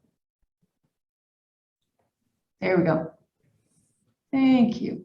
So this is for the north-south corridor. So this is for the Red Hill. That's correct? Okay, yes, Okay. The spacing of the interchanges in the north-south corridor was based on an optimized, sorry, I can't read it because it's now too large. Optimizing traffic distribution. right. Since the major east-west arterials in the lower mountain are located much closer than 3 kilometers, appropriate design measures have to be taken to provide adequate weaving distance between ramps. So do I understand this correctly, that in this section that the generally recommended distance between interchanges has to be shortened to address what's need for the need of that area? Is that correct? Oh, the crossing roads crossing the valley, I mean, were fixed. Barton Street, King Street, Queenston Road. So you have to design the road to fit within that framework and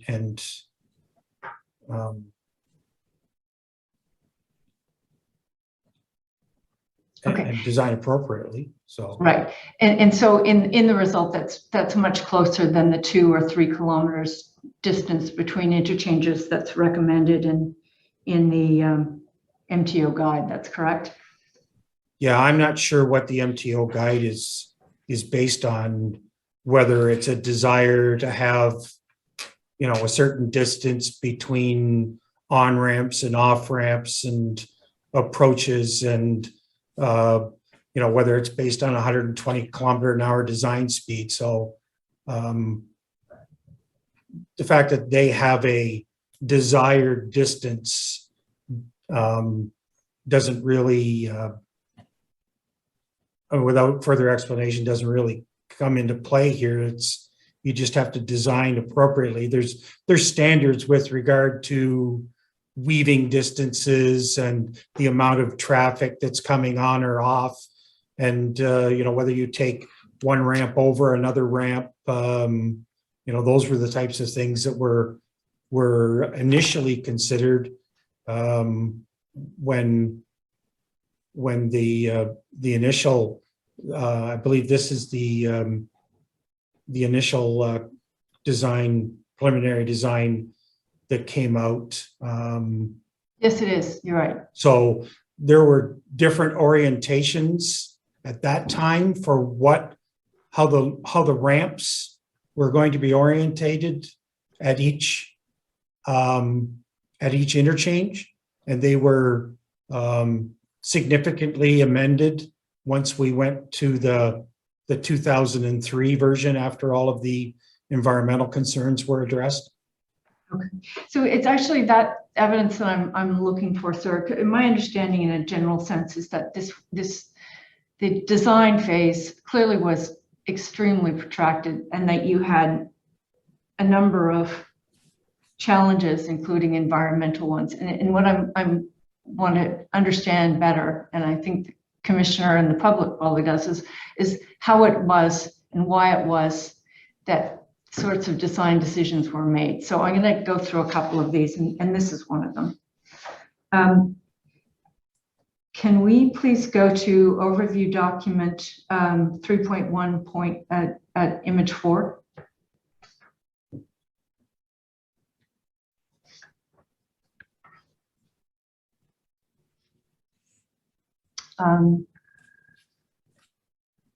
Wait a second. Sorry, image 5. Oh, wait, sorry, stay there, go back. Just got the wrong paragraph number. Yeah, paragraph 7, sorry. So one of the issues that seems to have been changed is the issue of the illumination. In the 1990 preliminary design report, it provided for illumination. Do you see that? I see that, yes. Do you remember that?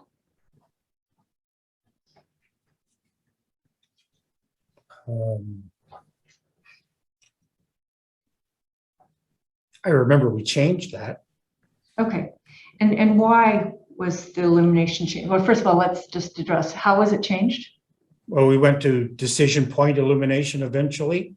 So illumination only at the interchange off ramps, which was consistent to what we did across the east-west. So I believe one of the desires was to keep a facility consistent across its entire length. So that was one thing. The other thing was that there were concerns in the environmental discussions with full illumination with regard to not only wildlife within the valley, but its implication on backyards and effect on the adjacent residents. So can I frame that as the issue of the light spillage to the neighboring properties was an issue? Is that correct? It was one of the issues. Yeah. And indeed, this changed between the original preliminary design report and the November 2003 preliminary design report that I think you provided comments on. That's correct? Yes. Okay.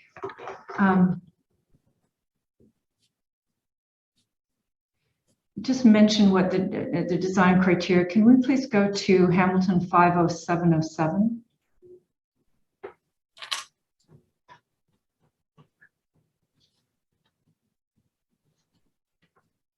There we go. I think this is the preliminary design report that has your comments on it that you went through yesterday. Could we please turn up image 11?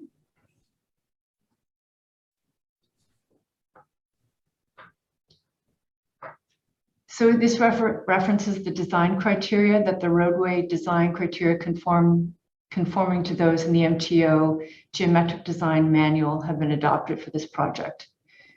Do you see that? I see that. Do I take it from that? Because what I've got is that what that is the 1985 Ontario Guide. Sorry, the 1985 Geometric Design Standards for Ontario Highways. Is that what's being referenced? I believe so. I don't know whether there was a version change or anything else. That it probably should have stated a version and a more appropriate name in the design criteria, but I believe that's the manual that's being referenced. In any event, it was the MTO guidance that was referred to as for the design standard for the, design guide, I should say more accurately, for the Red Hill Valley Parkway. I believe so. Thank you. Can we please turn up image 12? There we go, table 2. So here's what I understand to be the design criteria for the Red Hill Valley Parkway. Is that correct? Yes, it appears to be, yes. All right, so let's just go through this briefly. So UFD, I've forgotten what that means. Is that, I believe it's urban freeway divided. Thank you. Urban freeway divided. And the 100, as you said yesterday, that refers to the design speed, I think. Thank you. And so we go down, we've got the minimum stopping distance that's 185 meters. That's what it says. Okay. Yeah, I believe they're meters, yes. And the super elevation, this is the maximum super elevation.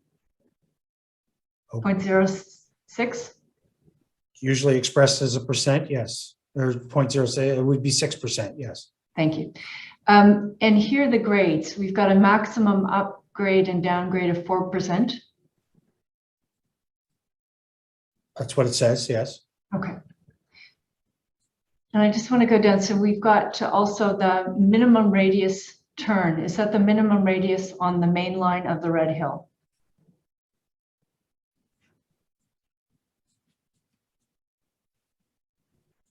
Given that it says urban freeway divided 100, yes, I would say that these are all mainline standards. And you gave evidence yesterday that the detailed design was done by 3 consulting firms, Stantec, Phillips, and McCormick Rankin. Yes. Okay. And I take it as far as the, sorry, Registrar, you can come out of that document now.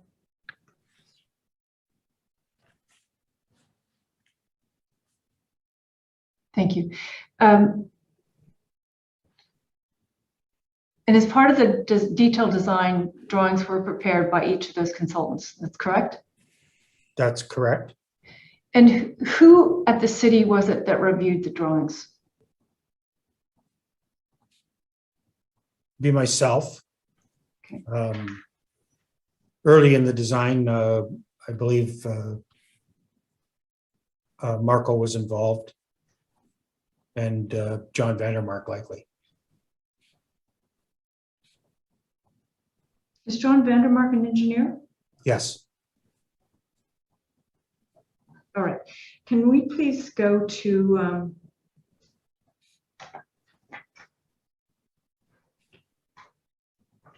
Well, this was for the north-south, so I know John, I don't know whether, I guess in 2003, he wasn't involved in the project anymore. So it was just Marco, Chris, and I. It may have been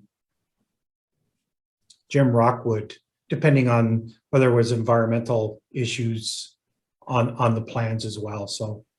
do I take it though for reviewing the civil design, that would be you and Mr. Odie? Correct. Okay. So can we please turn up Dufferin, wait a second. Let's go first to the overview document. Can we please go to 3.1?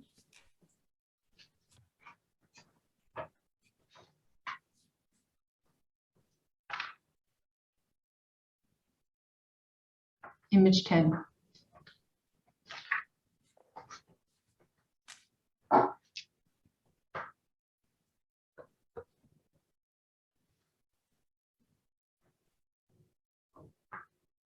Thank you. So this is the part A, the Stantec. Do you see that? So, sorry, let me ask that as a question. So part A of the Red Hill was part of the Stantec design, is that correct? Richard de Greenhill, I believe, yes. Okay. And so this depicts the, if we're going from the top to the bottom, from the south to the north as it is, we're turning, and then there's a reasonably steep gradient at the top. That's where you've got the 4%. Is that right? Yeah. Yes, I believe it was 4% up through the escarpment. Okay. So can we please turn to Dufferin 2534? Image 2, first of all.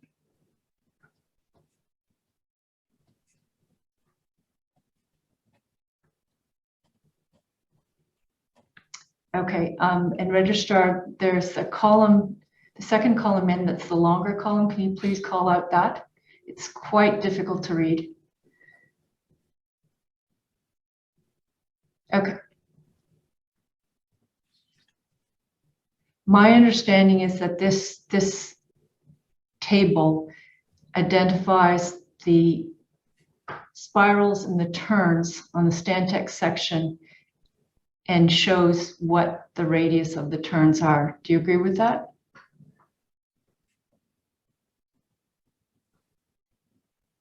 Yes. Okay. And so in the Stantec section, we've got radius turns of about 700. If we go to the circular curve, the second one, 700, Mhm. and then spiral, and then the second from the last is the other circular curve, that's another 700 meter. Yes. Okay, can we please then turn to image 53?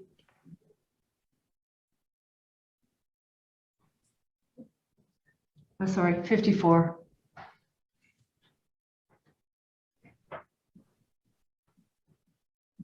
Yeah, okay, thank you. So my understanding of this drawing is that it's got the typical super elevated sections. You can see the top drawing and the bottom. Do you see that? I'm sorry, what am I looking at? Looking at the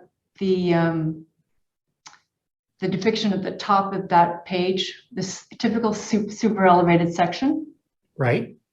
And it's telling you, my understanding of this drawing is that it's telling you where that typical super elevated section goes by station 22 plus 430 to 22 658.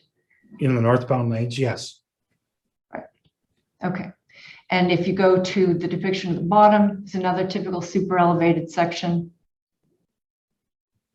That's for the next, it looks as though it must be the next turn, 22 689. Is that correct? The next curve, yes. Okay. Correct. And can we please go to 55? And again, you've got drawings depicting, sorry, you've got these, so where? You've got this typical super elevated section for the next turn, 23 184 on the northbound lane, 23 246 on the southbound lane. Do you see that? I see that, yes. So I understand this is as Stantec describing what the super elevations are on the turns at particular points along the alignment. Do I have that right? Well, these are cross sections, so they're Yeah. typically showing the widths of lanes and their orientation to each other as they move through the curve. The grades as you're going up and down the hill would obviously change. And there's usually a table associated with the curve and coming out of the curve and through the spiral associated, that you'd have to calculate what the cross section or the super elevation is. You'll see there's a note on there. It says S 4.9% max. And Right. then there's parts on the breakovers for the shoulders that says C table. So it's a typical cross section, the grades and their orientation with respect to each other change as you go through Right, exactly. along the profile. It would be helpful, actually, Registrar, if you could please call out the first typical super elevated section on this page, just to make it a little easier to read. Okay, and indeed, just as you say, the S 4.9 max, that identifies the maximum super elevation for the turn at that location. I believe that's correct, yes. Okay. And I think what you're referring to is the fact that the super elevations transition between where they are greatest at the apex of a turn and then through the spiral to where they might come down to a tangent section. That's correct. Okay.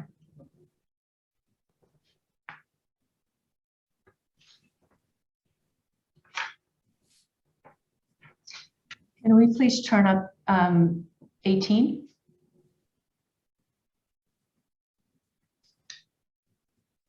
So sorry, when you say that the transition, I think the first table we looked at image 2 is showing you where those the transition, because it shows you the circular curves to the curves. Do you want to go back to it? Sorry, let's go back to image 2.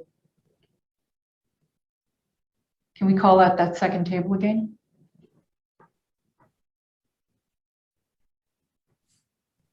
so hard to read, but I think am I right in understanding that this is giving an indication of the transition that you were just referring to? So the tangent pieces of the roadway or the straight pieces of the roadway, they move into a curve where a curve has a standard, it's uniform throughout the curve, the 700-meter radius.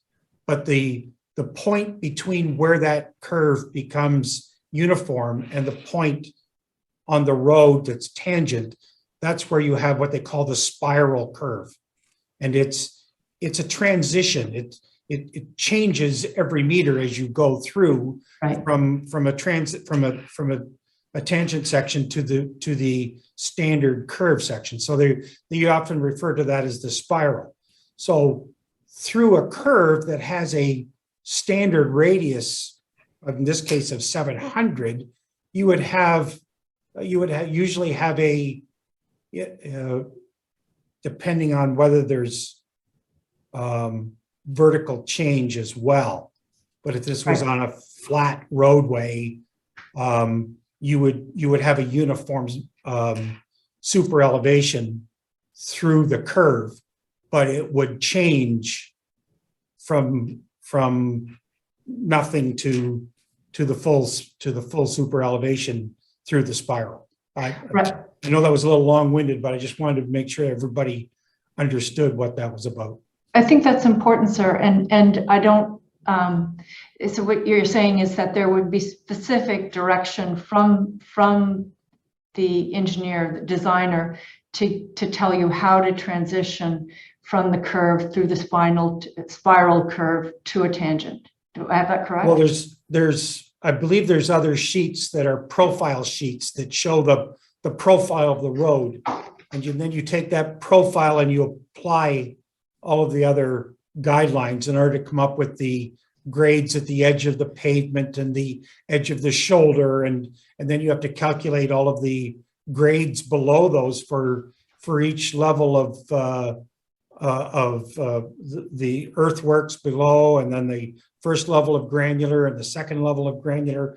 And then usually you don't set the grades for the pavements. It's usually based on pavement thicknesses until you get to the top. Okay, so can we please turn up image 18? So Mr. Moore, thank you for that. That's helpful. And this is just one example. And Registrar, can you enlarge this, please, for my old and tired eyes and everybody else's out there?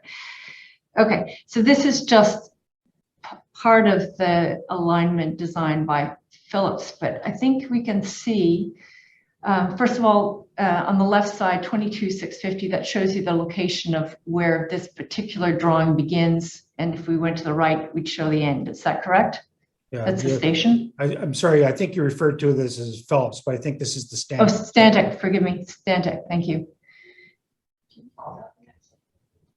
Sorry. Can you just call out the next slide? So can we call it just the left side of this drawing, please? There we go. Somebody's highlighted it along the way. But we see the station where this begins, 22,650. That's correct? Yeah. For the mainline drawing. Yes. Right. Okay. Okay. And it looks as though there are percentages. So as I understand this, the left side is showing essentially a tangent with a 2% slope. Left side. Can't show. On the northbound lane, you see 2% just below 115 and then 117.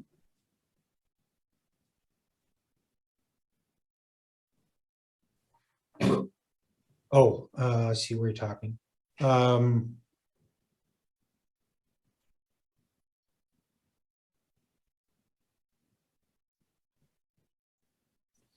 Yeah, it appears so. Okay. And if we move along, Registrar, can you please highlight, or sorry, yeah, there we go. Can you please then call out the middle section? Yeah. Okay, and so if you see just below where it says 123 and then from the below 127, you'll see that there's a percent gain. And I would understand that to be the super elevation for the turns part of this alignment. It appears to be. Okay. In other words, so Stantec has shown you where the tangent is, what the slope is on the tangent, and it's showing you here what the super elevation is for the curve section. That's I correct? believe so, because it seems to, if you look down farther, there seems to be a station given there that's aligns with those points where the super elevation is given. So I assume that that's consistent with the other curve data that was given in those other tables. Well, I think so, and we could go back, but I think that would probably impose more on the patience of the commissioner. But I think what it does is that it does match, and so you can cross-reference where those super elevations are actually to be on the alignment. That's what it's supposed to do, is it not? Yeah, it's been a long time since I read drawings, but I believe so. Okay, and just to I could- recap. Oh, sorry, go ahead.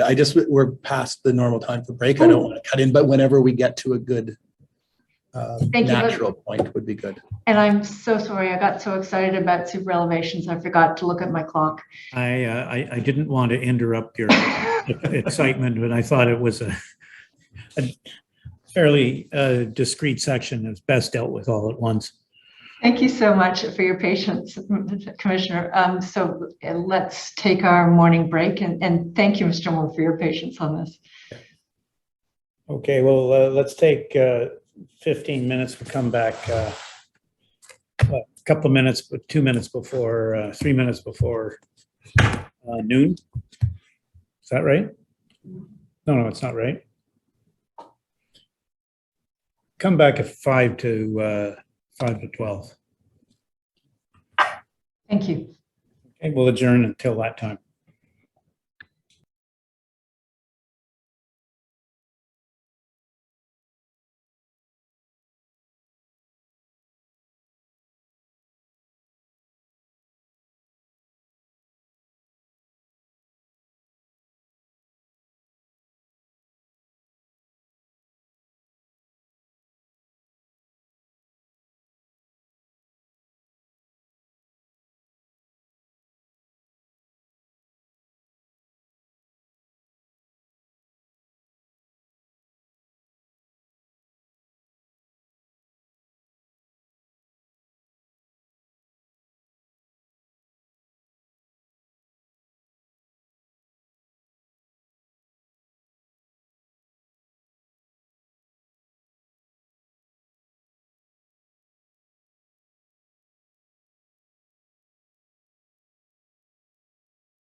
Thank you.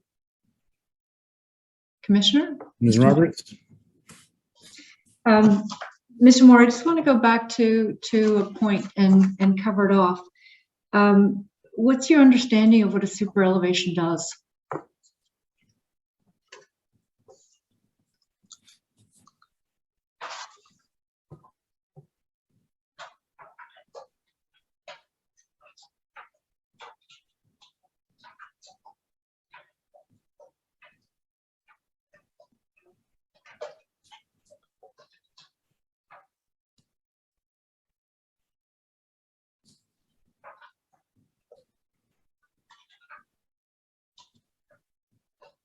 I don't know whether I can express it properly, but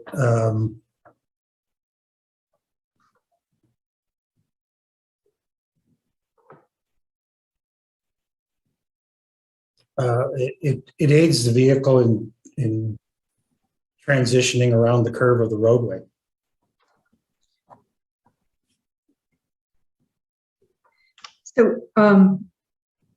So it's assisting the driver in navigating the turn. It assists with the forces, the lateral forces on a car around a turn, the centrifugal and centripetal. Isn't that how that's happening? I believe that's what it's supposed to do. Yes. Right. So, I mean, you've got extreme examples. If you sort of look at the Daytona track, for instance, consider that with like a super elevation of, I think, 30%, 30 degrees. In that instance, it's assisting the car staying on a track going very fast. But in our roadways, it achieves the much more subtle super elevations assist in the same way. Do I have that right? I believe that's correct, and it's a function of speed. Okay, I want to go to the Phillips drawing.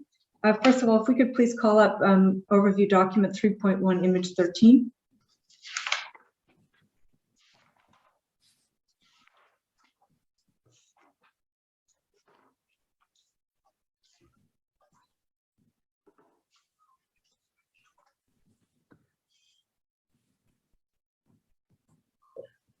Can you please call out the Part B figure?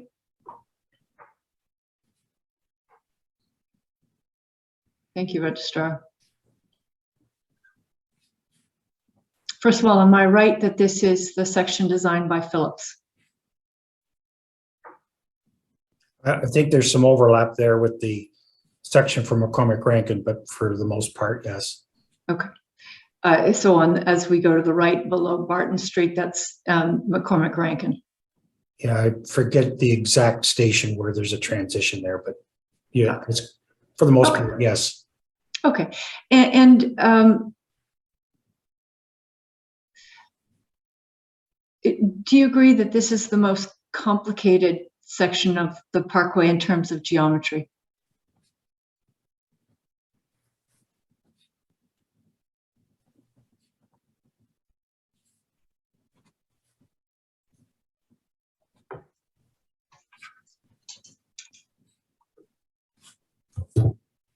It is fairly complicated, yes, in that you have to meet all the the existing crossings and incorporate the creek and the stormwater ponds and the environmental impacts. Yes.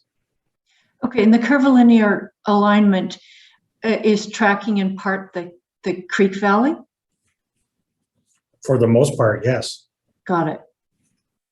And I think you mentioned it earlier that you have existing cross streets of Green Hill, King, Queenston, Barton. So you're stuck with distances for those interchanges on the main line. Yes. Right. Okay. Can we please go to? So first of all, let me just say, let's go to Dufferin 2535, image 7, please.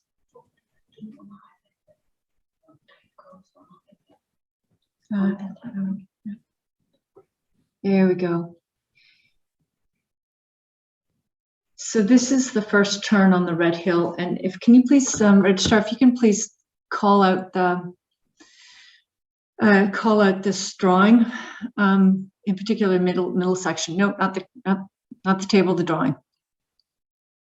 Thank you. Bit bigger. No, too much, please. There we go.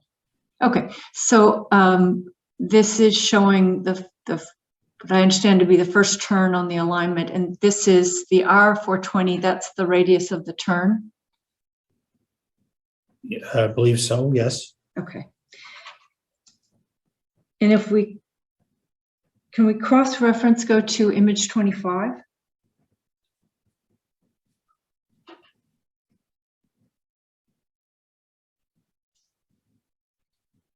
See if I got this right.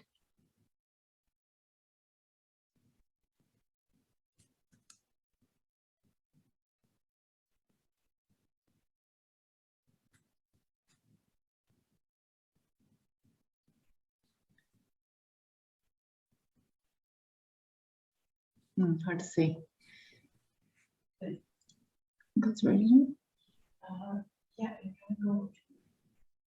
Okay, so this is actually the depiction on the drawings of that same turn, I think, if we can. On the top right, there's a small box. Can you call that? Top right, can you go to this box at the top right, Registrar? So we can match this up. Top right, very top.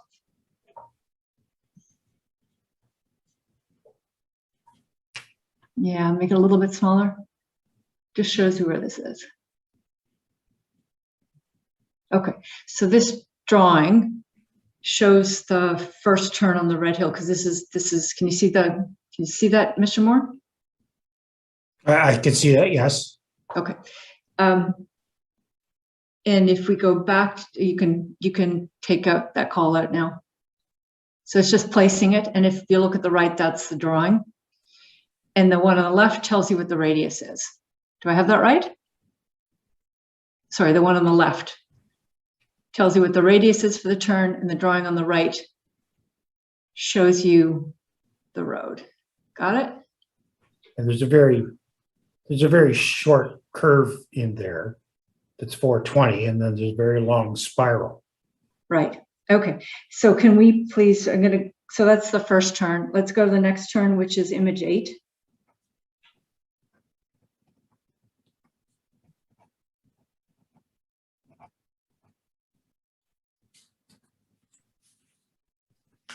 So where do I see this? Right. So can you please register just that area where you've got the 2 ramps and the main line? Can you call that out so we can actually read it?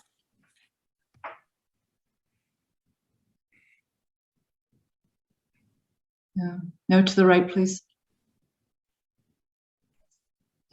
There you go. Make it go to the right, please. There we go. Okay, again, this is the main line is the line through the middle, and the radius 450, that's the radius for the turn for that turn, that's correct? For the curved portion of that, yes, it appears to be 450. Okay, so we've got 420. If we're going to the north, we've got a right turn, 420, left turn, 450. So we've got 2 turns, tight turns right in a row there. Okay. Well, do you disagree with that? No. Okay. And if we can please go to image 10.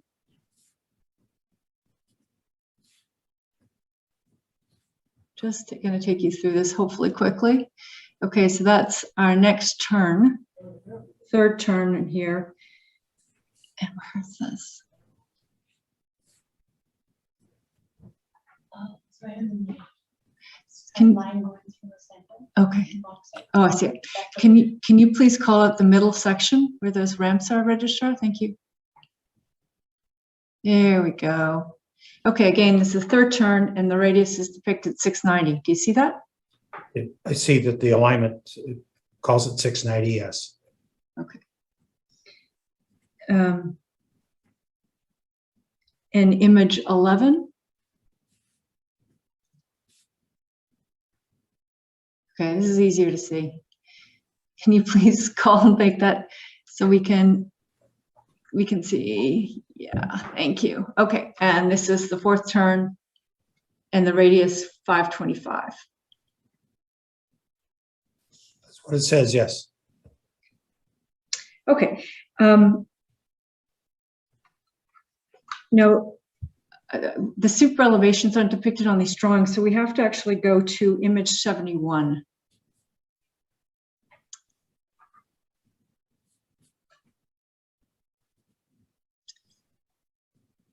So this is Phillips. This is, again, a cross-section of the left side. There's a cross-section for a tangent. And on the bottom is super elevation on the expressway. Do you see that? Yes. Okay. And the stations, just as Stantec did, it's showing locations for where this cross section is. Only here, what Phillips does is it's got a cross section for super elevation, but it's basically applying this to the whole of the alignment that it designs, 23,900 to 27.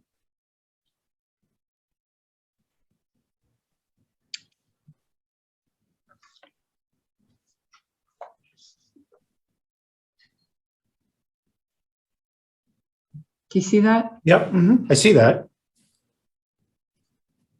Okay. Do you disagree with that interpretation that that's the cross section that's applied to the entirety of the Phillips section of the alignment? That's what it says, 23.9 to 27.5. Yeah. And then there's a number of asks for us that refers to, different cross sections, whether it be a truck climbing lane or not. So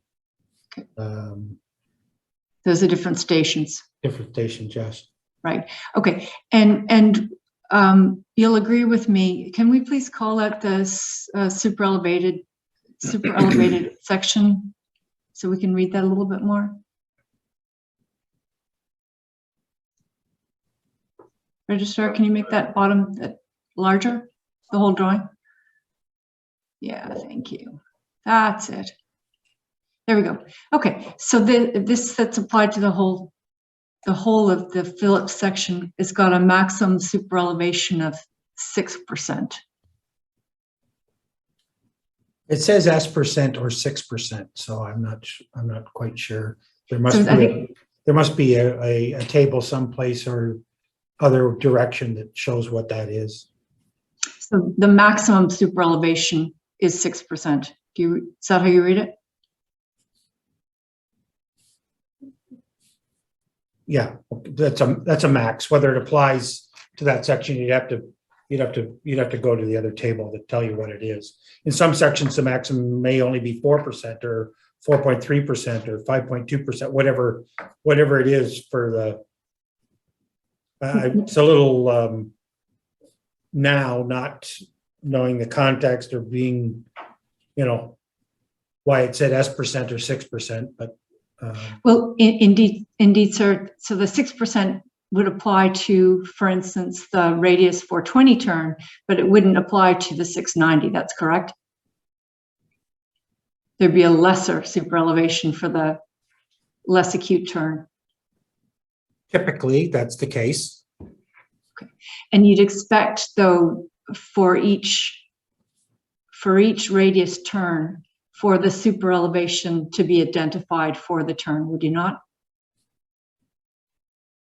Yeah, there's got to be a table someplace and a grading that indicates, what that is. I mean, this is just for typical. You wouldn't be able to calculate grades off of this section. I mean, the other thing that's given is the alignment drawing is a single line, but I don't know where on this cross section that line is, whether it's the right edge of pavement or the left edge of pavement or the center line of the northbound lane or the southbound lane or the center the center of the right of way altogether. So Oh. you need all of that information in order to be able to calculate that. Well, wait a second. It does show you that, I think. So if the right side of that drawing is the northbound lanes, and it's got the future concrete barrier, and it's got the southbound lanes on the left side. Right, but if you go to the alignment drawing that showed you your curve radiuses in your spiral to tangents and tangents to curves, where I don't know on this drawing where that line is.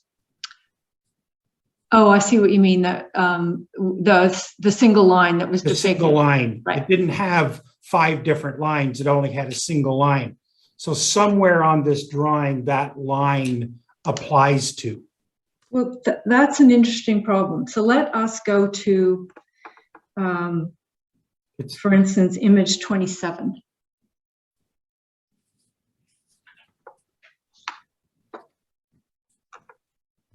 Okay. So this is the alignment just at the King Street interchange. Do you see that? Yes.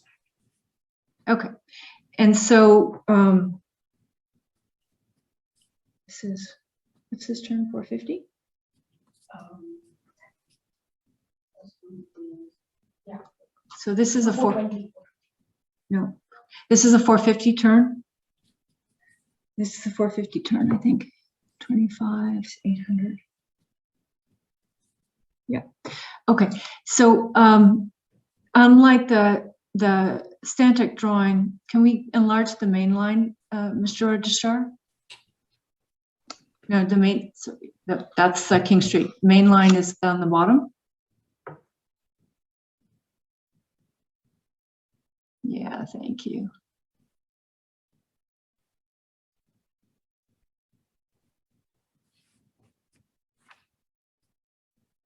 These drawings don't show you where the super elevations are. Do you agree with that? It doesn't appear to show. It doesn't seem to have the same indication as the other drawings. Okay. The consultants have different ways of providing that information. Yeah, no, Mr. Odie yesterday said that he expected there would be grading templates which would show the detailed change in elevations. I would agree with that. Okay. But it's not. Okay.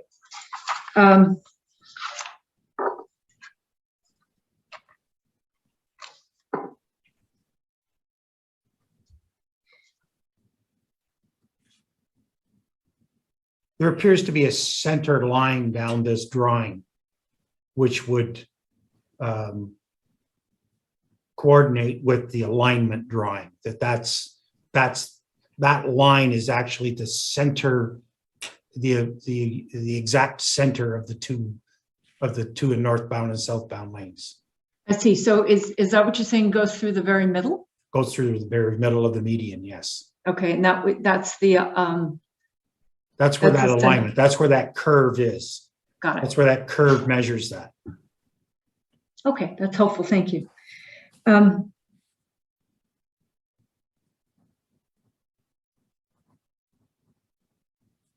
What we've heard a lot of evidence about what was done in order to verify that the paving, the mixed design met the specifications. What did Hamilton do to ensure that the elevations and the super elevations were constructed in accordance with the design?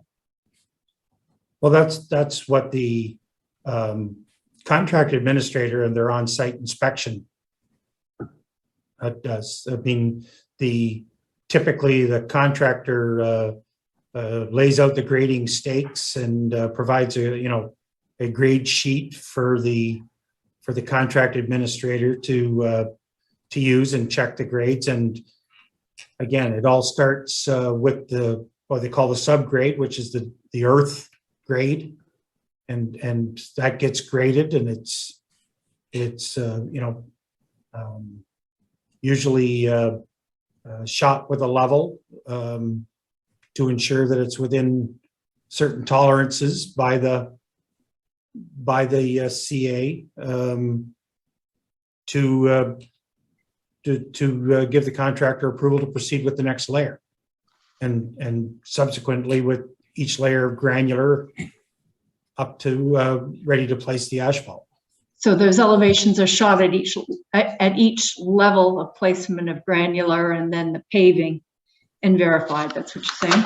The paving isn't typically shot. It's typically based on depth. Once you set that Right. final granular level, that final granular level has a very tight tolerance rather than the other levels. So that once you place, you're being asked to place 50 millimeters or 60 millimeters, whatever it is, of rich bottom mix.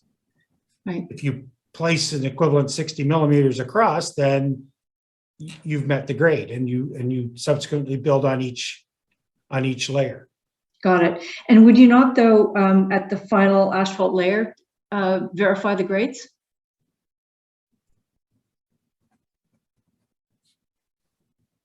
I don't know whether we did that or not.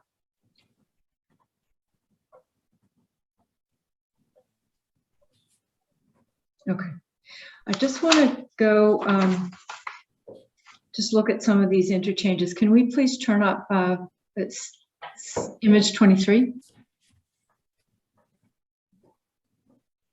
Just want to go through. So this is effectively the beginning of the Phillips section. This is at Green Hill. Yes. Okay, can we please go to image 24?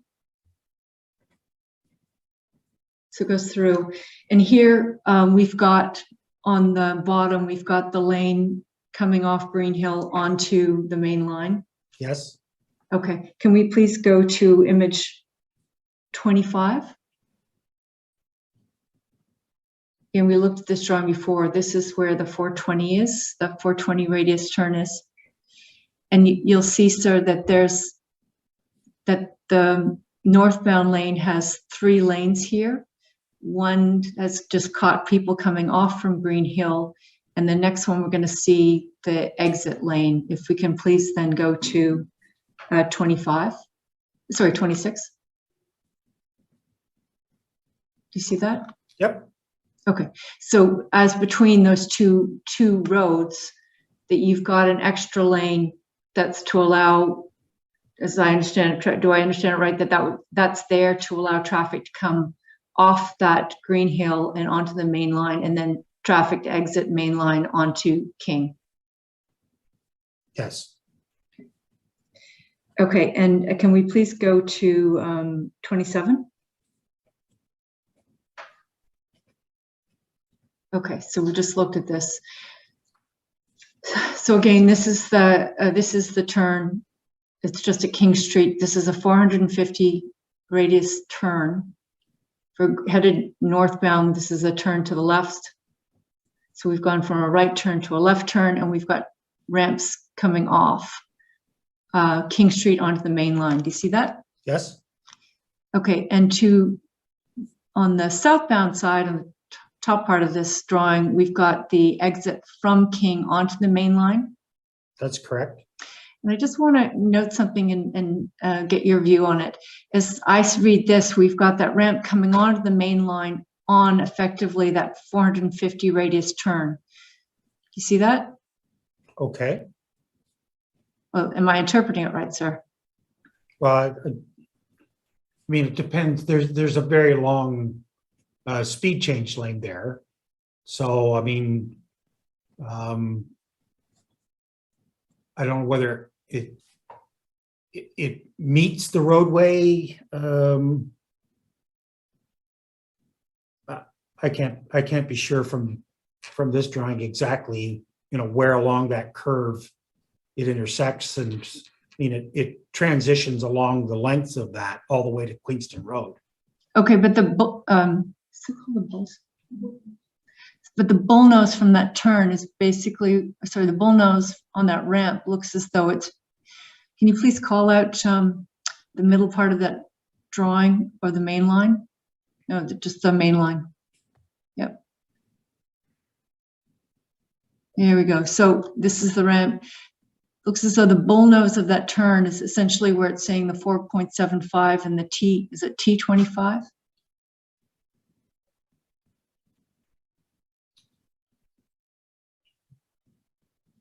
You see that? Sure. 7.5.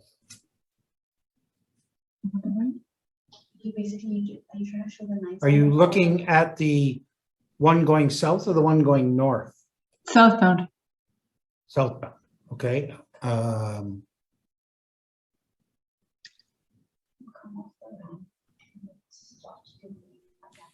Yeah, I don't know where on that curve that bullnose is, but suffice to say it's on either the spiral or the curve proper, but Okay. Okay, and am I right in understanding that that's not preferred in design because it affects your sight distance if you're coming onto a main line on a turn?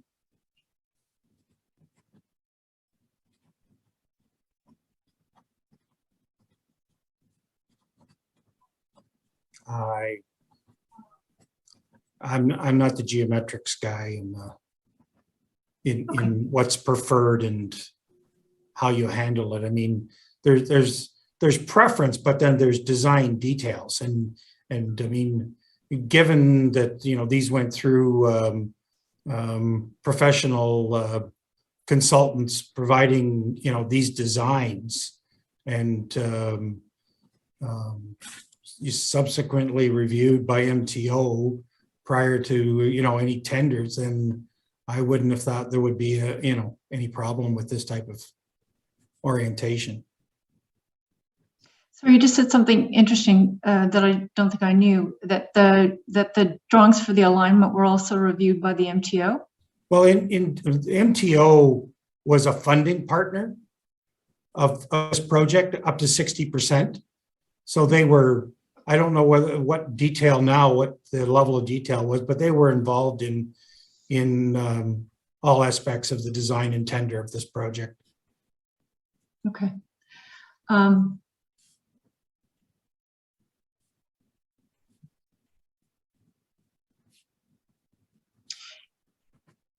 if I just ask the question in terms of a more general one, given that you have a confined right of way where you're building this following the creek,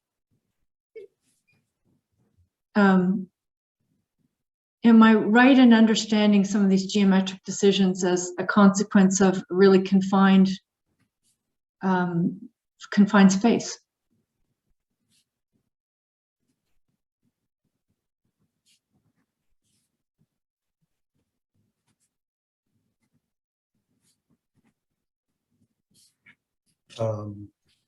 I'm not quite sure I understand the direction. I mean, the road was designed according to standards and within the constraints that existed at the time.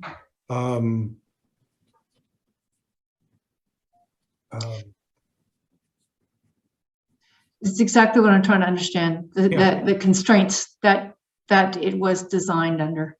Yeah, there was challenges, but I mean, I believe that we overcame those challenges with more than appropriate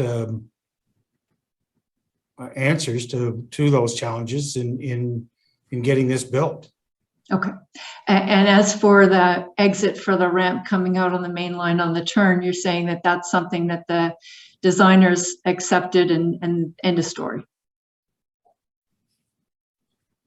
Yeah, I don't know that that's unique to here. I mean, I can think of several other places along MTO roadways where that's the case, and where the ramp comes out, the link ramp out onto the 403 at Ancaster comes out on a curve. The link 403 southbound comes out on a curve.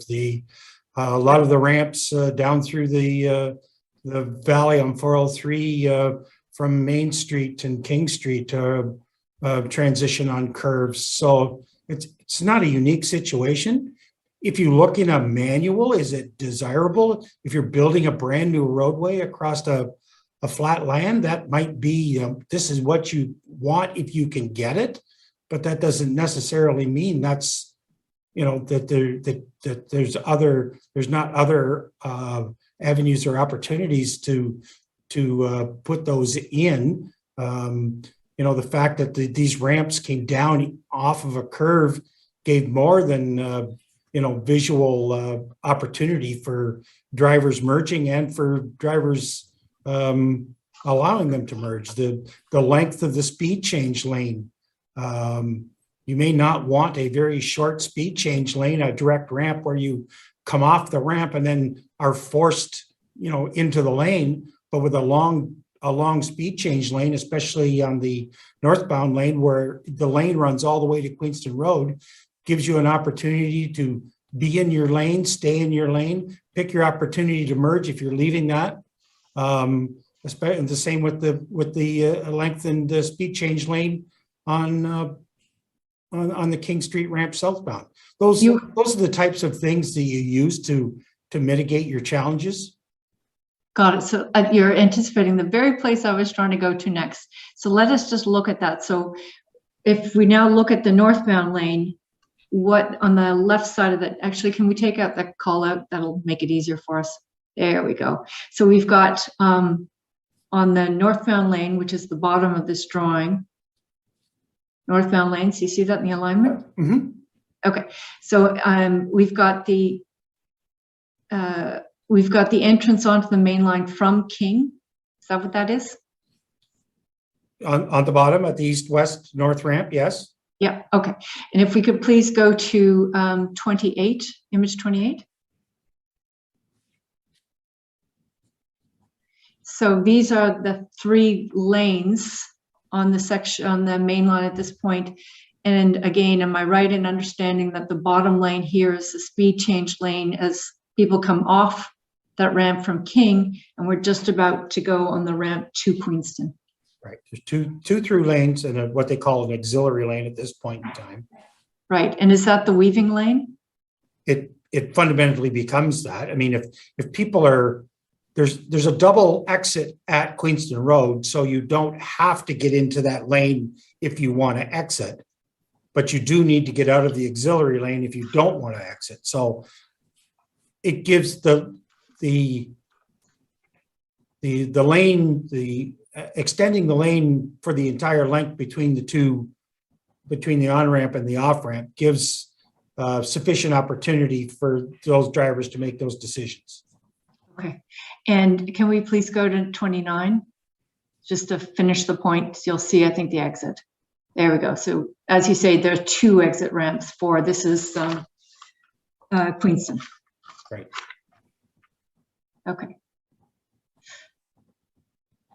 And so notwithstanding that there's actually not much distance between King and Queenston, you're saying that you provided for people coming on and off the main line with that additional weaving lane as it becomes. Yeah, well, there's sufficient distance. That weaving length, I mean, I believe that we moved the ramp to the other side of King Street to provide for that extra lane. I mean, there's a calculation somewhere in traffic planning that, says you're going to have this many vehicles, and if this much percentage comes on and this much percentage goes off, then you should provide this much length type of thing. So, okay, thank you. Just want to go to the signage. It's the signage part B drawing. So it's a Dufferin drawings again. Stantec's design, I think, 2537. Dufferin 2537, please register.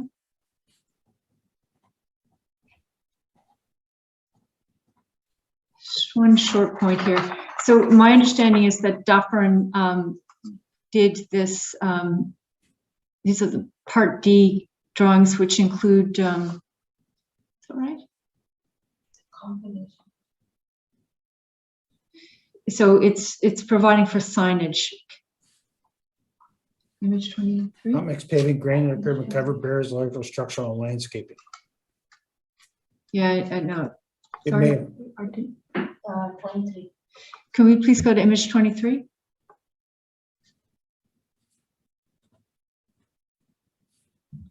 There we go.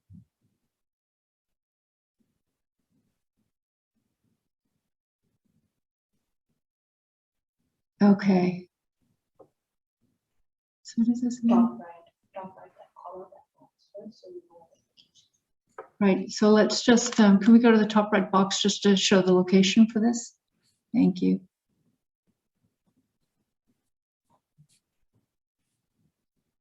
So this is the area just before King Street. So again, this is the 420 radius turn. okay. And this is showing the exit and the signage for the exits, as I understand this drawing. Can you, let's go back to the drawing, please? And on that line on that small box. Okay, so this shows the location for the signage for this ramp. Is that what that's my It's understanding? showing all of the signage along the Okay, expressway, both north and southbound. just want to note something. There's something missing from this drawing. So do you know from this drawing there's a railway crossing? Well, there's a bridge, there's a grade separation over top of the roadway at this location. But Right. And Where does he see that go? we can't see it on the drawing. I think it's shown in, if we can go back to where the top right again, I think it's shown on that. Can you, the registrar, can you please go back to the small box in the top right? Thank you. Is that line crossing the main line at the, is that where the railway I is? believe it is, yes, I believe that's the location, approximate location of the TH&B crossing. Thank you, registrar. Can we go back to the drawing? Thank you. Okay, so it's not shown here. And so you'll agree with me that Stantec's provided for the drawing showing the location for the signage, but they haven't shown where the railway crossing is on their main drawing here. Yeah, I'm not quite sure why that's relevant, but Well, I'm going to suggest to you it's relevant because if you've got a crossing over top of the road, you can't see the sign until you've gone under the railway bridge. the railway bridge in this location is very, very high and expands way up the slopes. So it's not like a closed portal where it's like a tunnel. It's a very high bridge, so it doesn't restrict the view Okay. along the freeway. Okay, you got my point. Okay. So just, Mr. Odie yesterday gave evidence that it wasn't necessary, he gave evidence that, and I think you agreed largely with it, that it wasn't necessary to have as constructed drawings where you're essentially constructing what was designed. Do you agree with that? I mean, if there's changes, you'd like to have them recorded. If there's not, then you don't need them. But again, I mean, if in 35 or 40 years you're going to do changes here, you're going to have to go back and resurvey it anyways. So there's not going to be any real use for as-built drawings. It's a little different in that this corridor is separate from normal roadway where you might be relocating bell, gas, hydro. You'd have a number of water services and sewer services that in the short-term future, you'd want to know where those are. This is not the case. The only thing there is the road and the structures that are apparent. But isn't it the case, sir, that it was the intention from the outset that you would add lanes of traffic as soon as the vehicle numbers warranted it? So you're always going to construct more here. Yeah, I believe the thought was that was, not until you were beyond the, at least the first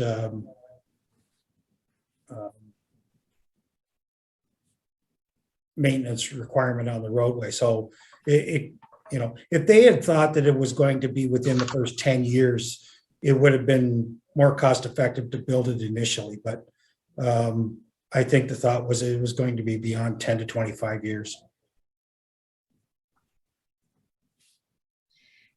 Okay. But the point about the as-built here is that in this instance, at least for the Phillips section, you don't actually know you don't actually know much of what's necessary to know for the alignment. You don't know the super elevations, and you don't have elevations in these drawings. Well, you're not going to change those. You're simply going to build in the center when you add the lanes. That's the way it was. That's the way it was designed. So you're saying the fact that it doesn't have that detail didn't matter? Doesn't matter. Okay. You remove the asphalt to the edge of the shoulder. You dig out the center portion. You add the granular, because even the drainage is already all in place. You just build the center median, put the barrier on. The overhead signs are in their ultimate location. That's the way it was designed, so that there's nothing really to design beyond that. And if the super elevations weren't constructed as they should have been, sir, you're just repaving over the top and repeating it, aren't you? I'm sorry? If the super elevations weren't in fact designed or constructed as they should have been, aren't you just repeating the error? Well, I have no reason to believe that they weren't built as per specifications. Okay, thank you. Those are my questions. Mhm. Okay. Thank you, Mr. Moore. Thank you, Commissioner.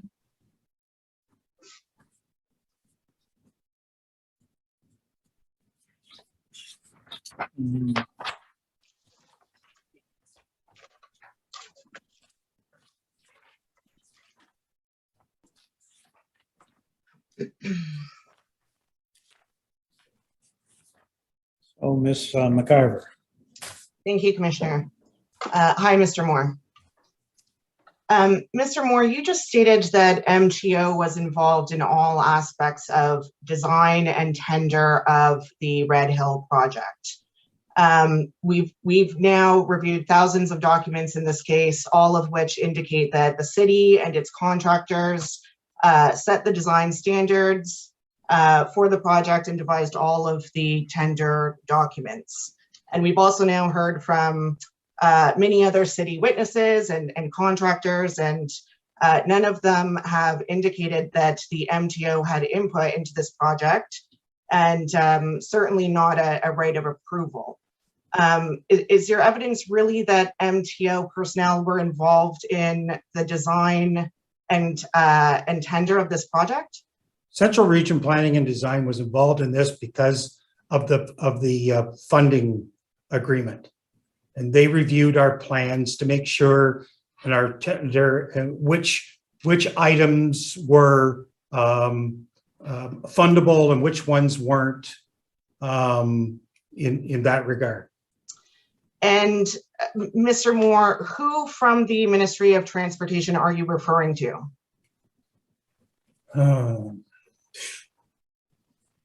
I mean, Roger Hamner was the director, I think, of Central Region at the time. Sorry, who?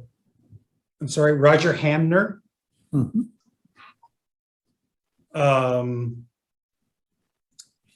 I know Joe Constantino. There are others, but time and has obliterated their names. I can see the faces, but I can't. And so is your evidence that there was a funding agreement that gave MTO input or a say in how the Red Hill was ultimately designed? Oh, absolutely. When the when the funding was withdrawn, there were years of constant meetings between the city and MTO with, you know, what could be lived with in terms of alignment and how would it tie in with the QEW interchange, the eventual agreement between our regional chair and the minister on the funding between MTO taking the QEW and the city getting the 403 interchange. All of that was, you know, ongoing from the time that we started the project and flipped to the east-west. Right, and so, Mr. Moore, I understand and appreciate that MTO has jurisdiction over the interchange from the QEW. Right. Are you indicating that MTO has jurisdiction over the main line of the Red Hill in terms of this being a joint provincial municipal project? No, they were a funding partner. Right, they were a funding partner. It was a city initiative, a funding partner, and they were quite involved in saying what they were going to share funding in and what they weren't. Right, and so what you're saying is that the province provided funding, historical funding for this project. Is that right? That's correct. Okay, and these are discussions about the level of funding that were drawn out over the course of several years. Is that right? It's part of it, yes. Okay, and are you going a step further and saying that the Ministry of Transportation had personnel that were involved in the design of the main line Red Hill Valley Parkway in the course of those design efforts with Golder and with the city?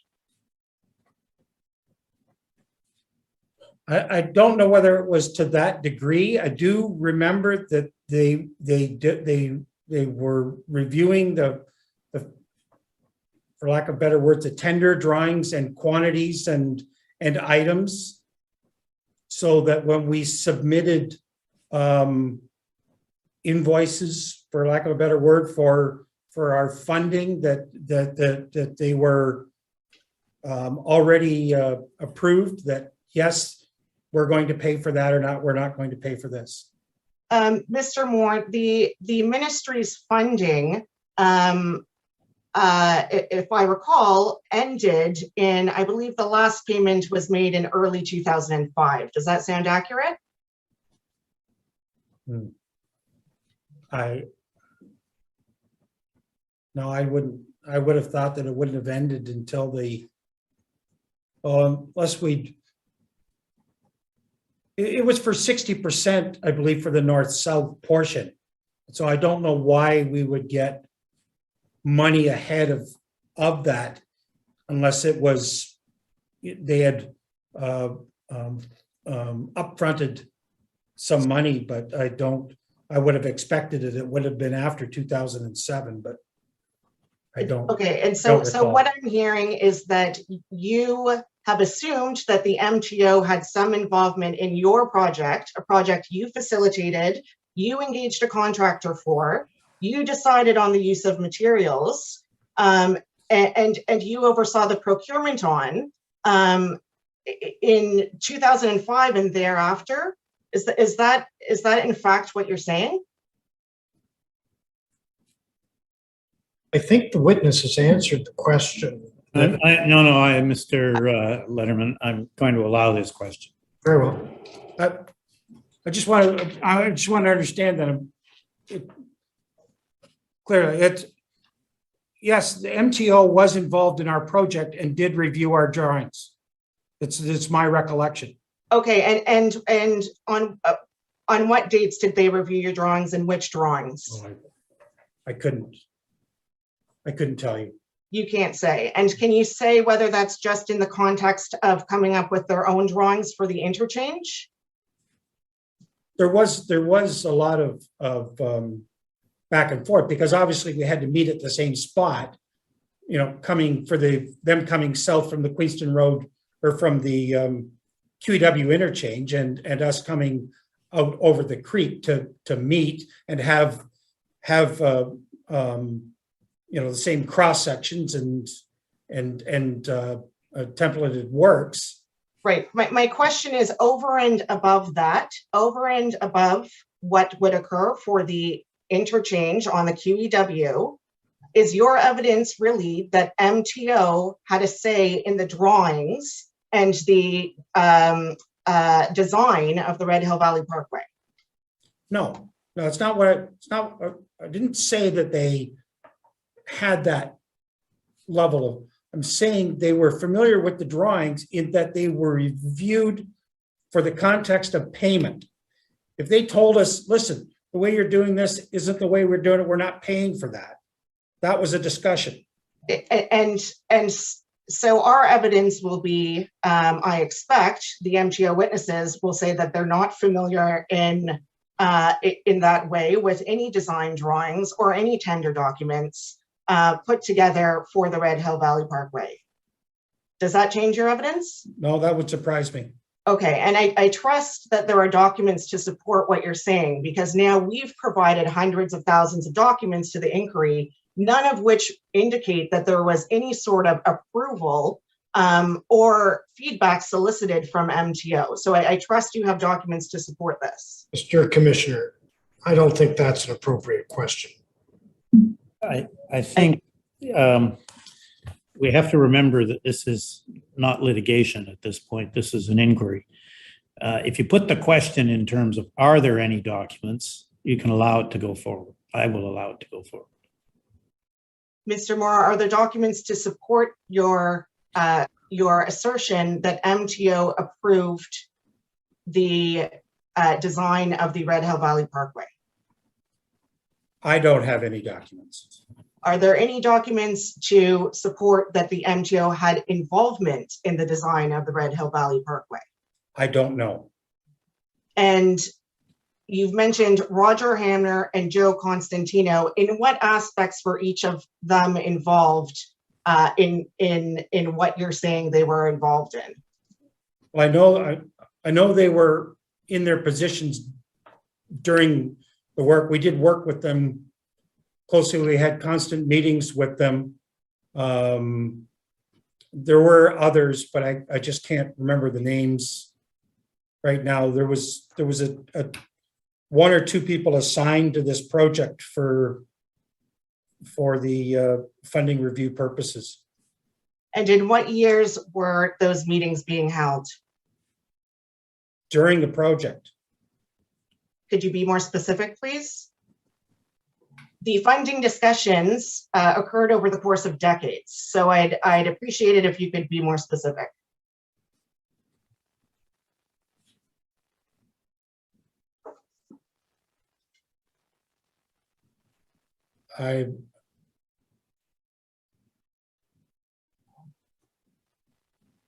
We were discussing with the MTO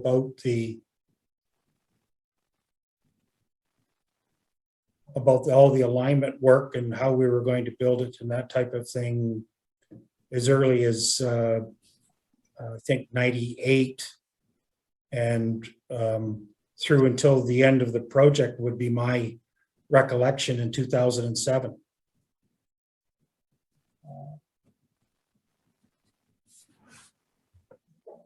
Okay, Mr. Moore, I'm going to suggest to you, and it sounds like you now agree that MTO did not have any form of approval or formal involvement in the design of the parkways. Is that your evidence now?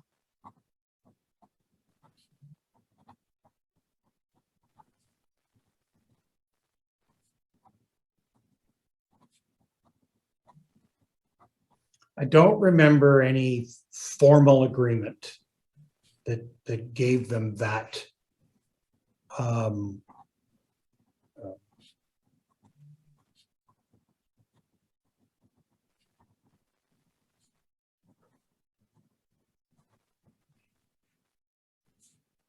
but they definitely were involved in the review of the drawings and the specific and the quantities for the funding payment purposes.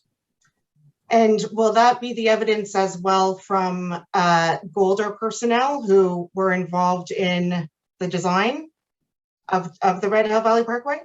So how is that? I'm not sure that I understand how Mr. Moore can answer that question. I'll rephrase it.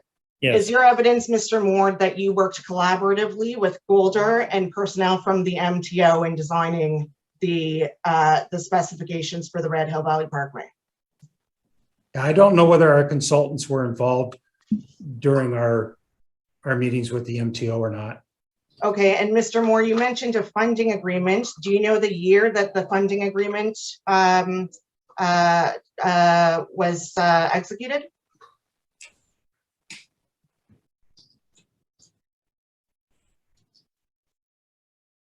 I would say the original one was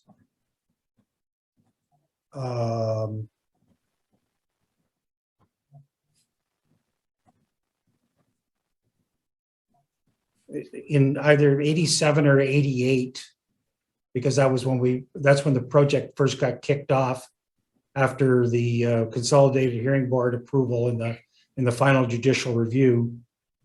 And the province came through with the funding. So I'm not quite sure of the exact timing of that agreement, because it may have been before I joined the project. And then there may have been an amendment to that agreement when Minister Palladini met with our regional chair, and the QEW 403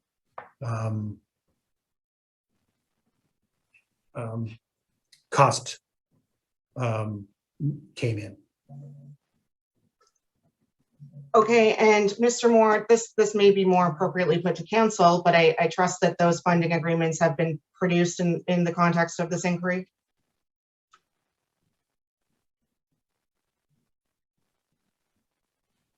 We'll have to look into it. Okay, Commissioner, I would just like to clarify that MTO will speak to the level of their involvement in this project, of course. I'd also request that we look into the production of these funding agreements, given that Mr. Moore has asserted that they speak to MTO involvement in the design of the parkway as well. And subject to those concerns, those are my questions. Okay, well, thank you. And with respect to the last point, Mr. Chen has said they'll look into it, and we'll address that if and when there's an issue that's raised. Thank you, Commissioner. It's now 12:55.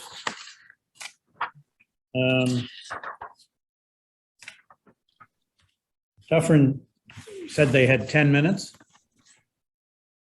Is that still your expectation? Good afternoon, Commissioner. We have no questions at this time. That's even less than 10 minutes.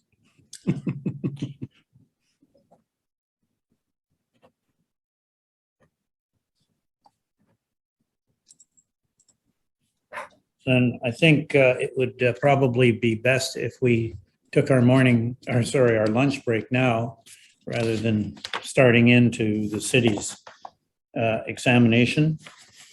5:02, let's come back at 2:10. We'll stand adjourned until that point.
Okay.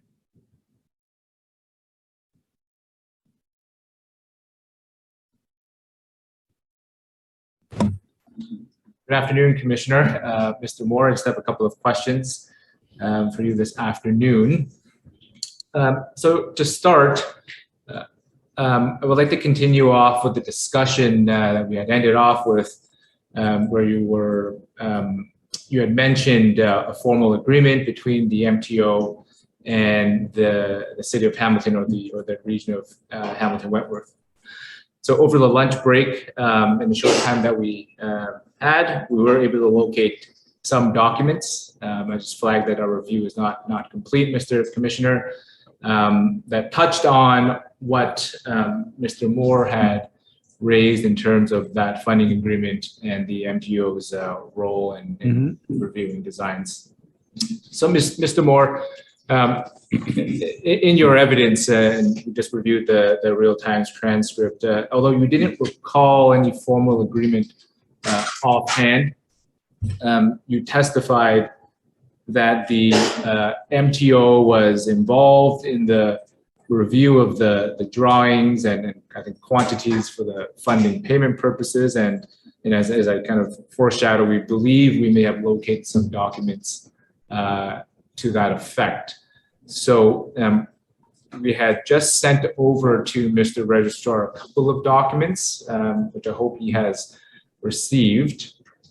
And the first document we would like to pull up is HAM 18501.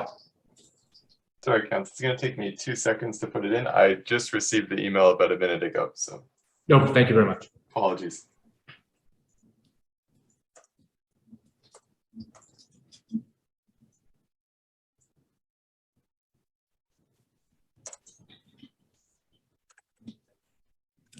Can I ask Mr. Chen, have the other council seen these documents yet? So they are in the database, and I believe they're part of the productions, unless my team corrects me, and they have not. So I beg your pardon? they are part of the production, so I believe the parties at least have access to them. Okay, so are they, do you know if they're included in the overview document? They're not included in the overview document, but they are in the database. Okay.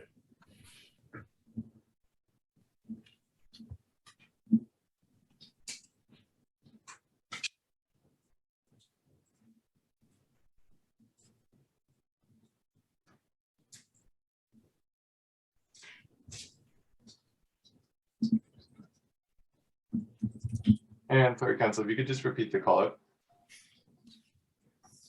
Um, the doc ID. Yep, HAM 18501.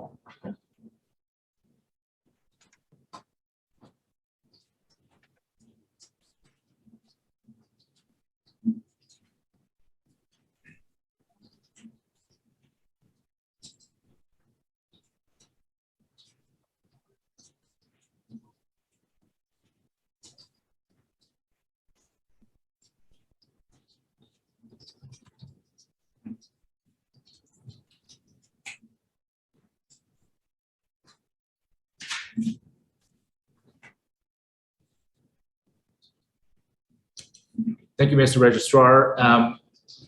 Mr. Moore, this is the first page, as you can see, the MTO proposal dated October 27, 1997, and there's the title funding agreement. Have you seen this document before? I may have, but I don't. I should have, but I don't recall at this point in time, no. Okay, that's fine. Let's just take a look at some of the bullets in this document. If we can first start with the heading, the first heading there, principles.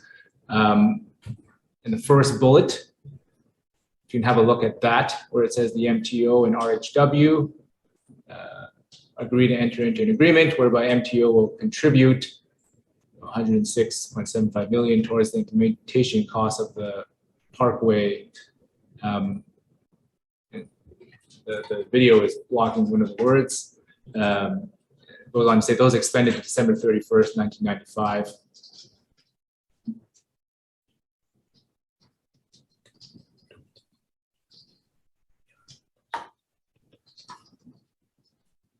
when you're done reviewing, then, and I appreciate this is a document. Okay, Sorry, and I appreciate this is a document that obviously arose, that was put up here and it arose out of your discussion just right before lunch. But is that bullet here consistent with your understanding of the arrangement between the MTO and the region of Hamilton Wentworth? I believe this is the revised one where they take over the entire funding for the QEW interchange. The initial funding agreement, I believe they were only contributing 25 million towards it. And this appears to set the an upset limit of 106.75 for all those costs after 1995. And so, as I understand your discussion with MTO Council, there was what appeared to me to be some dispute as to the existence of a funding agreement at all, and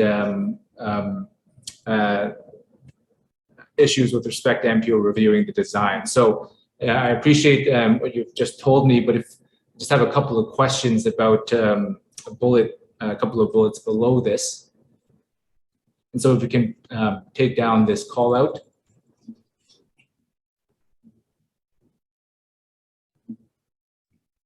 And so we don't need to call out at the moment. If we move down to the next image, which is under the heading Administration.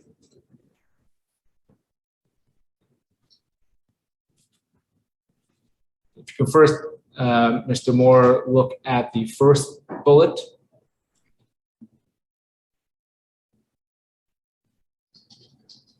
Yes. And is that consistent with your understanding as to how this agreement unfolded? It was, they needed to know for cash flow purposes how we were going to tender and how much we plan to spend each year in general so that they could do their budgeting. So that's what that bullet would cover off. Okay. And now looking at the second bullet in bold, which appears to speak to execution, if you could review that.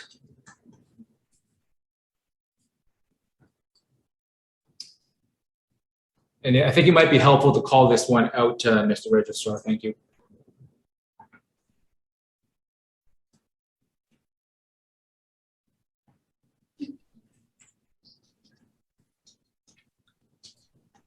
Okay. Is that consistent with your understanding? Well, that's consistent with my recall that we had to send them all those details on every contract. And why is it that you would have to send those contract documents, which included as it says there, plans and general specifications and cost estimates and so on? Well, would be my understanding that there was the previous one that we're building what's consistent with the approvals, so that they would want to see what we're actually building and that it's consistent with the approvals that we received. And as far as I know, that we're building the road, according to some sort of highway specifications that they could support. We can take that down. And finally, the third bullet under this heading, if you can take a look at that.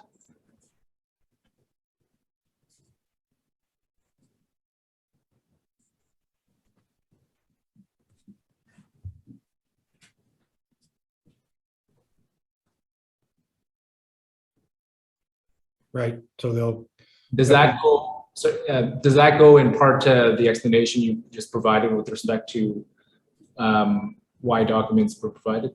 Well, you wouldn't be able to determine whether they were direct costs unless you reviewed the documents in this regard. Right. Okay, we can take that down, this call out. And then I'll just take you to one last bullet in this document under financial arrangements, the first one.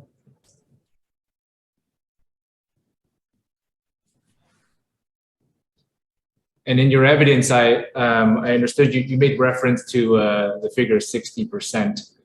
Is this consistent or reflect your evidence from earlier today?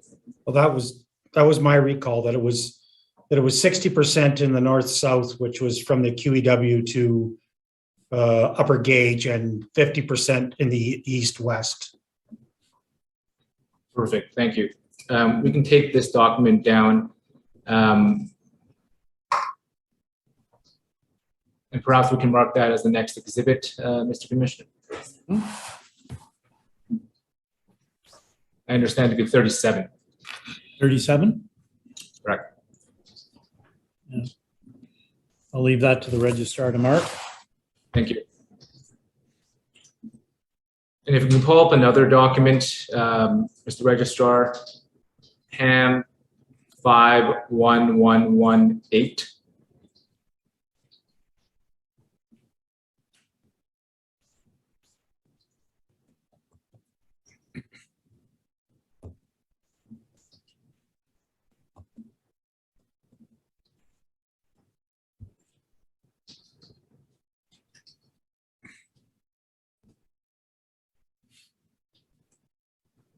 Mr. Moore, this is an agreement dated October 22, 1998.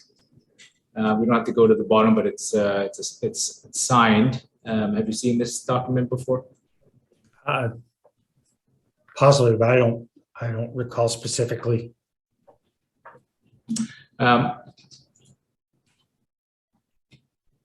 So I just want to show you the section on administration, which I believe is the next image, Mr. Registrar. Administration is, thank you.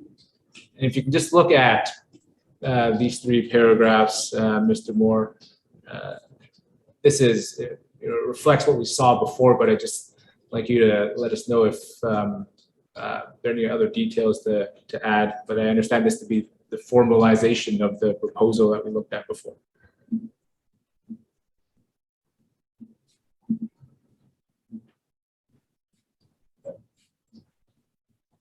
I don't see any material difference between this and what was in the previous document in this regard. Perfect, thank you.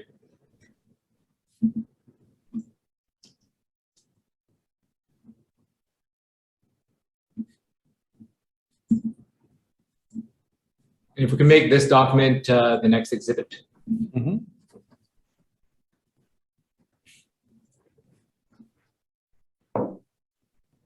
Noted, Council Selby, Exhibit 38. Thank you.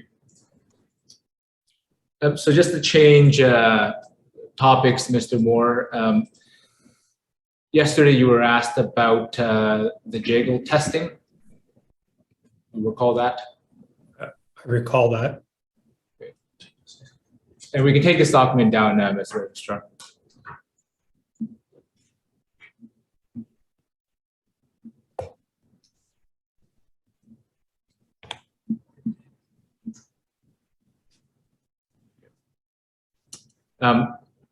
So can we pull up HAM at 61641?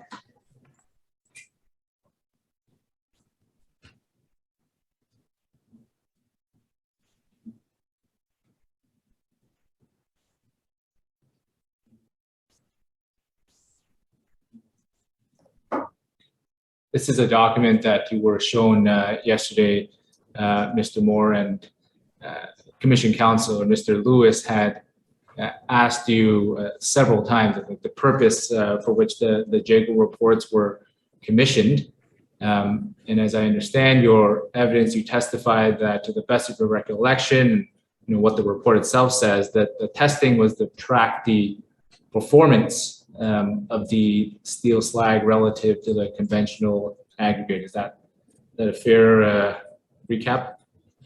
Uh, And so when you use the word performance, what did you mean by that?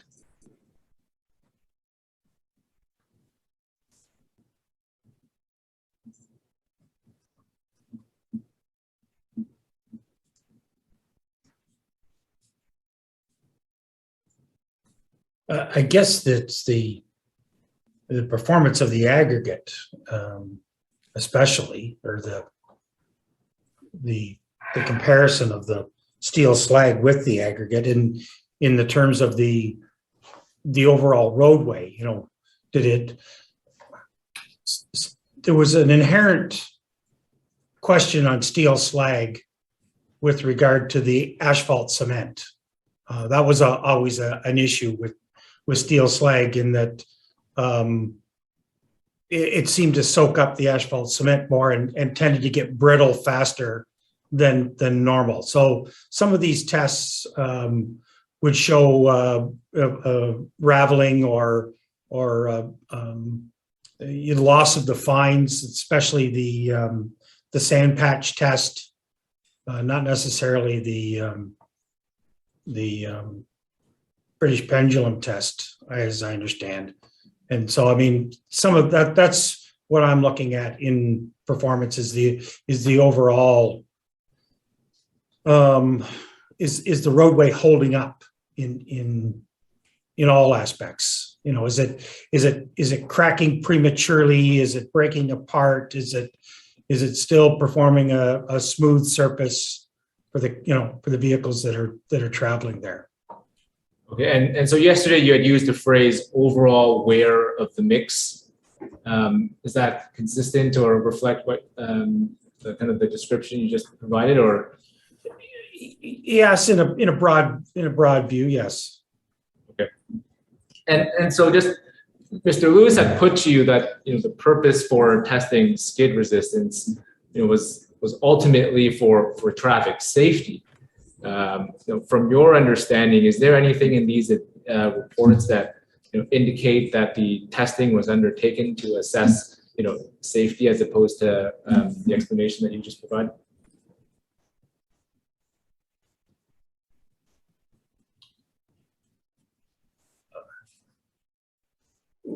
We were more concerned with the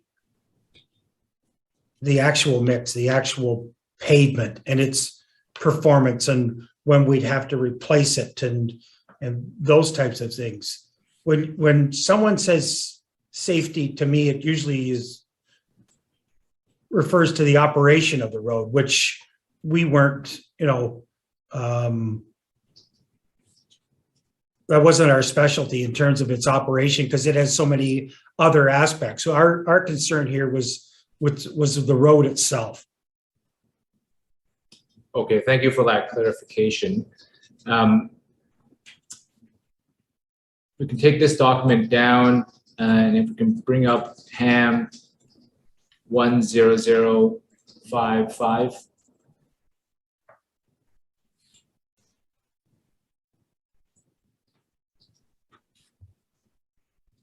Mr. Moore, so following from the JEGO reports yesterday, you were asked questions from an excerpt in the Pavement Design and Management Guide that was faxed to you by Dave Hine on July 20th, 1999. And the document that you see here was, I think, shown to you yesterday, and was I guess the cover page.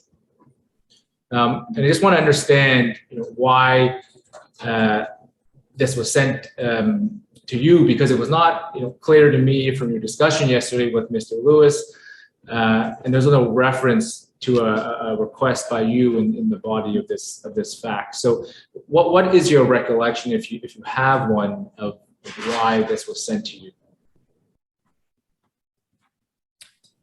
I don't have any direct recollection in that regard, but I mean, it seems that he's either responding to a request or giving me, if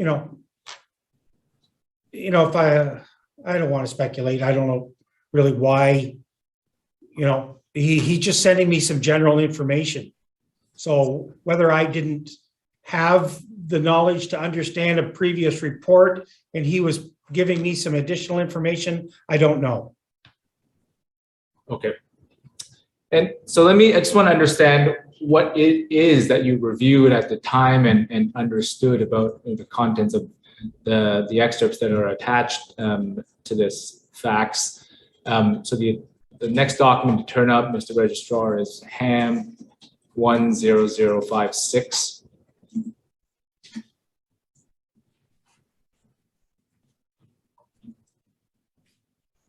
This is the first page, the excerpt from this guide. Mr. Moore, you had testified yesterday that you are familiar with the pavement design and management guide by TAC. When you said you are familiar with it, what did you mean by that?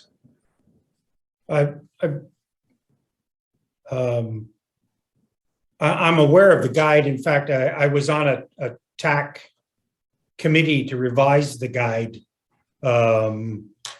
sometime in the late 2014, 15, I would say, whenever the last revision came out. But before that, I mean, it's an all-inclusive guide. It tells you everything from subgrade to, the final maintenance on what, it's a very comprehensive guide. So if you're, looking for pavement information or anything like that, this would be the guide to turn to, but it's not something we used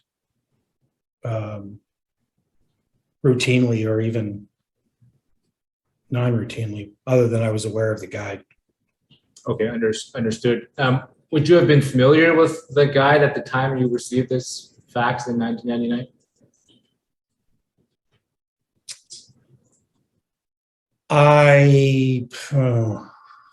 When was this? Well, this was sent to you on July 20th, 1999. 1999, I would say no. Okay.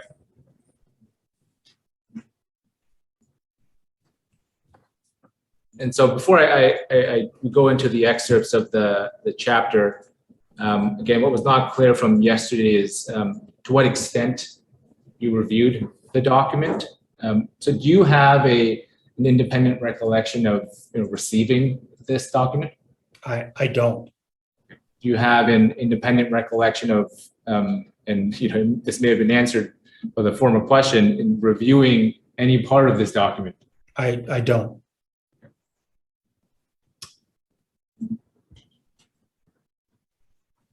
So I want to look at some of the sections that you were shown yesterday by Mr. Lewis. If we can turn to image 4.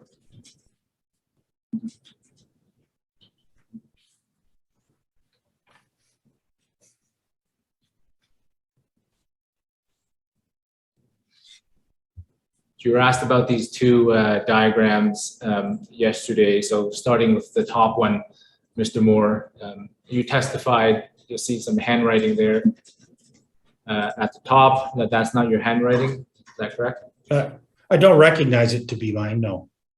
Okay. And so from the questions yesterday, it was not clear to me whether you had seen, this graph prior to this inquiry commenced. So had you seen this graph before? Not that I recall, no. Okay. So yesterday you were asked to interpret what this graph was showing, and you provided various answers, and you made a reference to 11, 55, and 66. Were your answers on this graph based on knowledge that you had at the time in July 1999, or was that based on your interpretation when you just reviewed it yesterday with Mr. Lewis? Well, I think yesterday was I think the first time I really seen this or talked about it. I don't ever recall seeing this before. Okay, thank you. And so similarly, if we can just scroll down just the diagram at the bottom, and similar question. Prior to yesterday, had you seen this diagram before?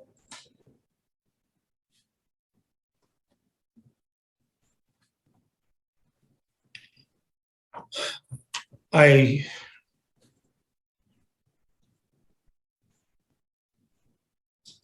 may have seen diagrams like this before. I don't know whether it was this one or not, and it may have been in school, but because I think it's a standard illustration type of thing. Right. I don't have any specific recollection of where or when I might have seen it. Okay.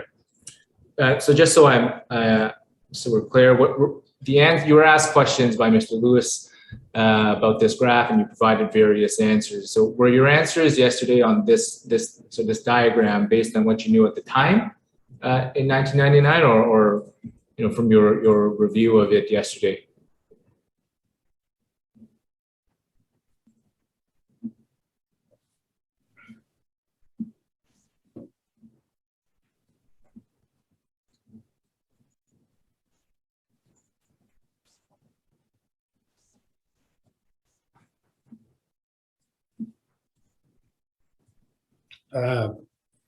I think maybe I was aware at the time of that there was a difference in macrotexture and microtexture, but I don't,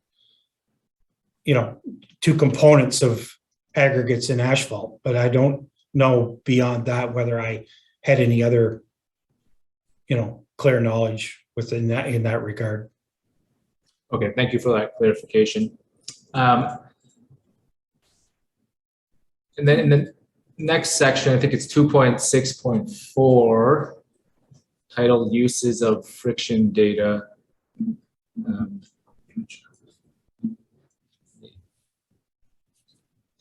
I've lost the image number, but this is it. Thank you, Mr.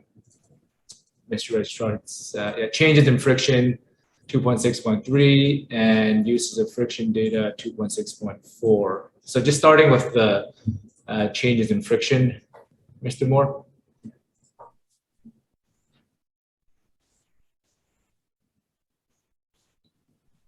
Just to recap, you were asked yesterday about the second paragraph, which refers to factors that may contribute to friction changes.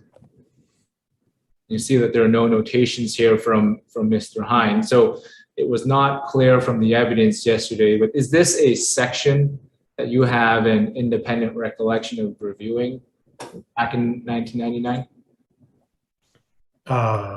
No, because I don't remember seeing the document, so I don't remember, specific any section within it. Okay, so to the extent that you answered questions in relation to this section yesterday, I take it was just based on your reading of your knowledge as of yesterday. I'd have to say so. Yes. And then moving, Mr. Red, we can take that down and call out the next section, 2.6.4, uses of friction data.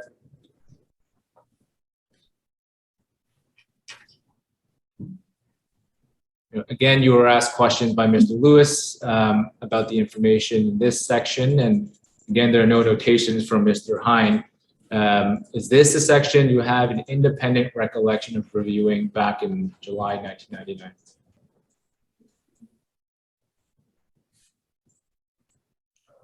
No, I don't. I don't have a recollection of looking at the document. Okay. And so, Mr. Lewis, it's the fourth line down of the first paragraph.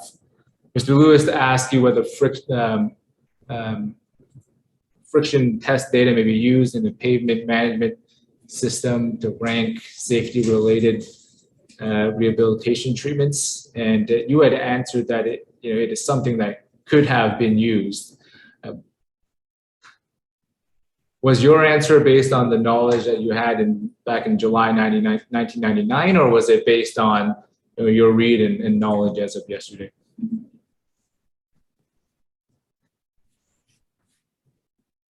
I would have to say I didn't have that knowledge in 1999 in that regard. We can take that down. And Mr. Moore, my last question on this document is just more generally these excerpts that you received from Mr. Hine. Would you have consulted them at any point after this time?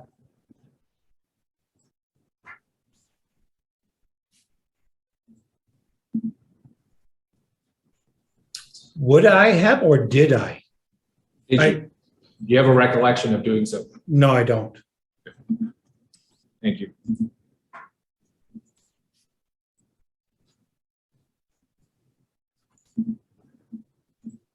You were also asked, and just now we're changing, we can take that down, going on to another paper that Mr. Lewis asked you about. And Mr. Registrar, the document ID is GOL 1567. That's just the cover of the book. If you can turn to image 9.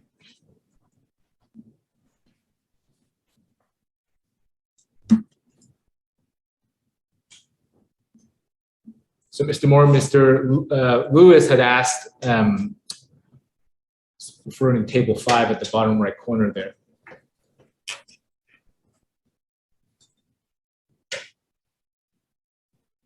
Mr. Lewis had asked whether you were the one that provided the information contained in this table to Paul Anderson, who's the lead author of this paper, and he suggested to you that the data must include at least the results from the JAGL testing. Do you remember that? I remember the question, yes. And at the end of that discussion about what data may or may not have been provided, you were taken to reference 8, which is at image 10. Mr. Registrar, if you can just go to that very quickly.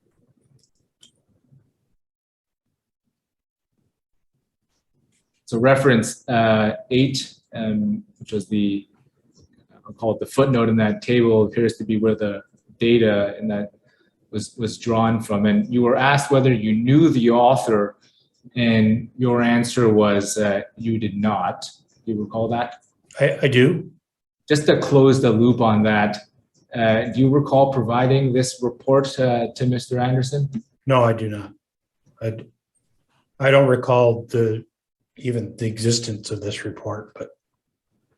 Okay, perfect. That was going to be my next question. So was yesterday the first time that you were made aware of this particular report? I believe it was. If you can go back to table 5.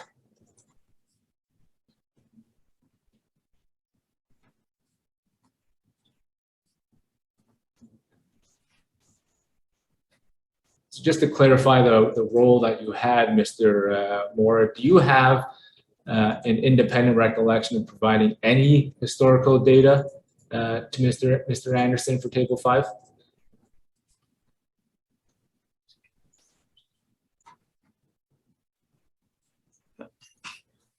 I can't say I do. I don't know whether I give him any copies of any reports from the link work or not. I have no idea. There's no indication here that there's any data other than what's referenced in reference 8. That's true.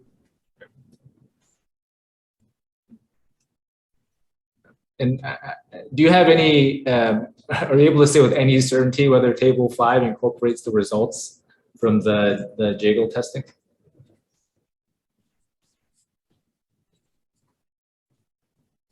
Well, now that I see the 8, I guess if that's the reference to where the information came from, then I would have to say it didn't include any of the JAGL stuff. Otherwise, the JAGL, if he had that, it should have been referenced in his summary at the end. Thank you. And just looking at the 4th column, that raises the steel slag aggregates. So we know about the link, and I believe you touched on this yesterday, but can you tell us if the city of Hamilton used steel slag on any of its street historically prior to 2002? Extensively, they did. It was an approved aggregate in our list of things for contractors to use in the pavements. Okay. And just in terms of timeline, how far back are you thinking? Wow. I mean, I was only, at the region since '88. Really wouldn't be familiar with beyond, other than I know that they had used it for lots of projects before that, but. Okay, thank you.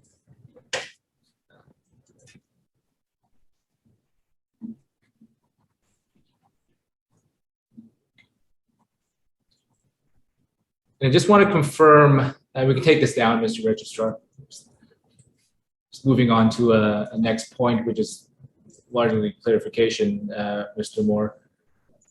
We can take, yeah.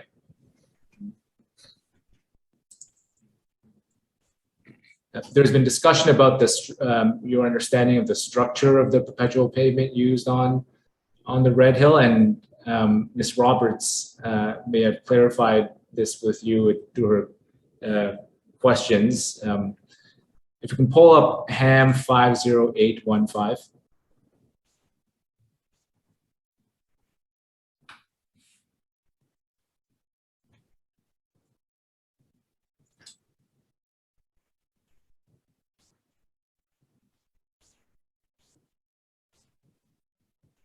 So, Mr. Moore, yesterday you were asked by Mr. Lewis whether the perpetual pavement structure was as set out in the email in front of us, which shows the 40 millimeter SMA, 100 millimeter HL8, and then the 80 millimeter rich bottom layer. And you said you believed it was. And just so I understand your answer, was it that, as of this date, this is what the perpetual pavement design was? It's my email, so I don't have any other recollection, and I wouldn't say any different than what I knew at the time, so. Okay. So it's probably a poor question on my part, but if you can also bring up just to the side of it, OD3 image 72 as a side-by-side.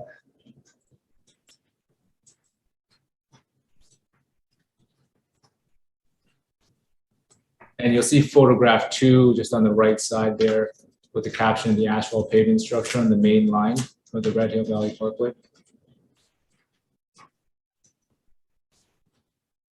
And I understand the binder, of course, is the SP19 and the SP25. Is that correct?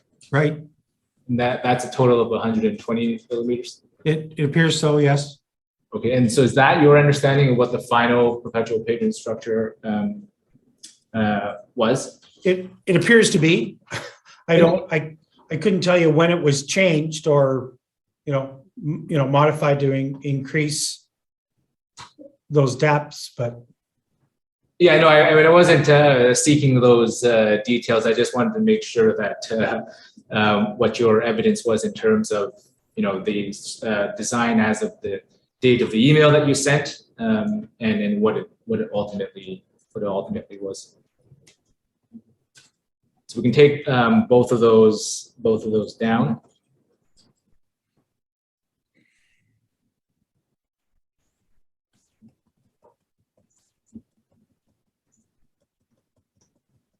Okay. And so, Mr. Moore, I think it was today's. At the start of today's examination by Mr. Lewis, you were asked a hypothetical question as to, and this is in relation to the friction testing by the MTO. You were asked a hypothetical question as to what you would have done had Mr. Uzorowski advised you that the friction testing results obtained by the MTO were low, and recommended a more detailed investigation be conducted. Do you recall that? I think I do. And then you were asked whether you would follow the consultant's recommendation if the consultant had made any. Does that jog your memory better? Okay. And so in response to that question, you said that you would have likely followed the recommendation, but would have first wanted to have a thorough discussion about it with the consultant. Yeah, I mean, I don't know exactly what I would have done, but I mean, you got to have that discussion and do that fulsome investigation on, you know, and look at your options. I don't know what all the other conditions were at the time, but so just on that though, Mr. Moore, I just wanted to understand what pieces of information would be pertinent to you as part of that, you know, the thorough discussion that you mentioned before determining whether to follow through or on the recommendation.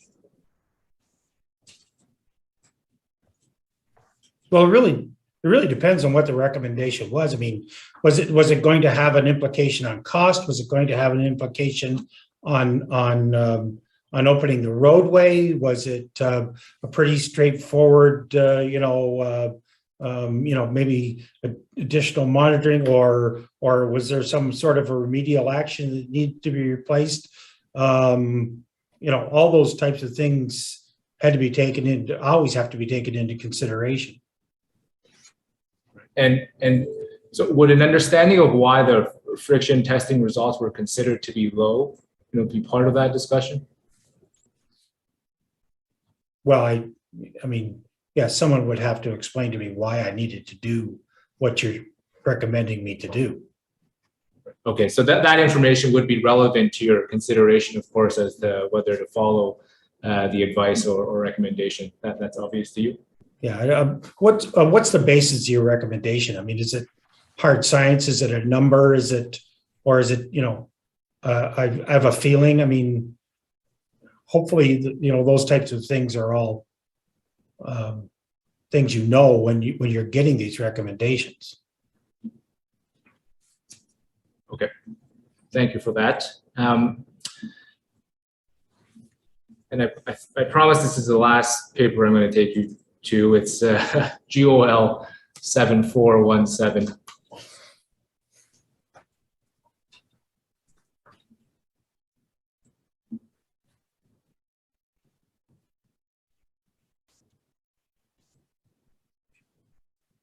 So you were asked questions by Mr. Lewis about this 2008 paper titled Innovative Comprehensive Design and Construction of Perpetual Pavement on the Red Hill.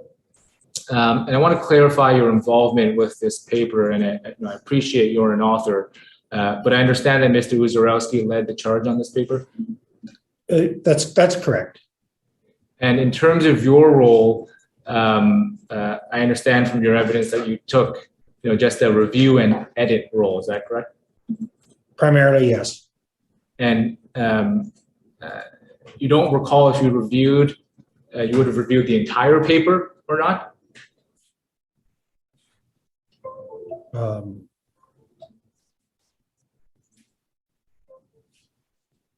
I may have glossed through the entire paper, concentrating on the portions that I could contribute to or had knowledge of, but I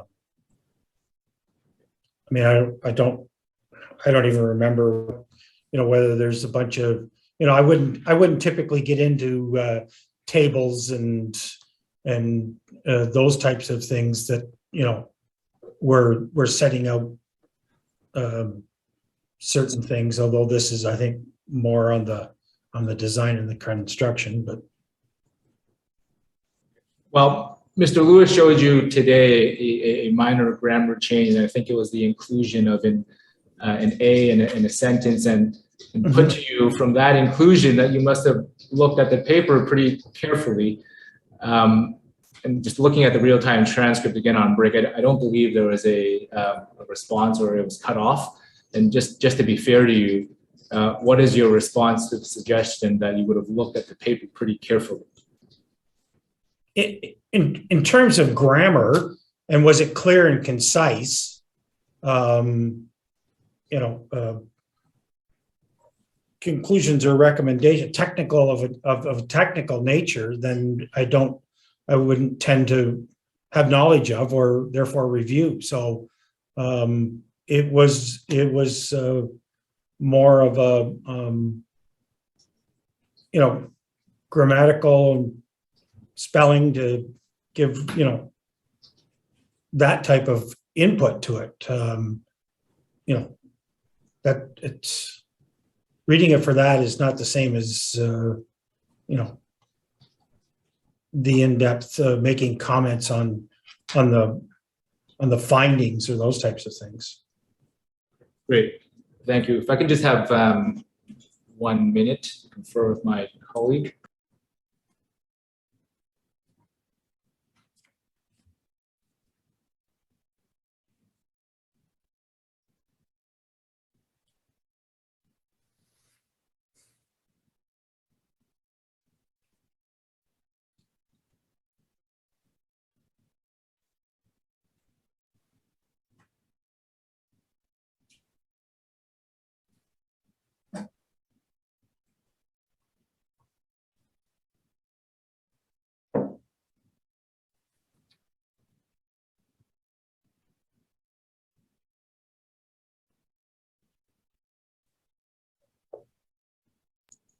Apologies, Mr. Commissioner. I just have another minute or so. Can we bring back up Mr. Registrar Ham 51118?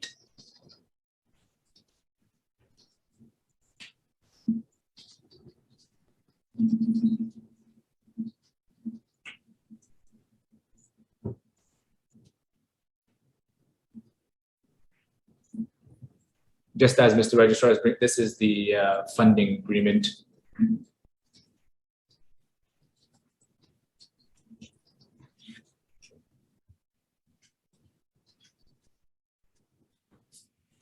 Have a look at that first page again, Mr. Moore.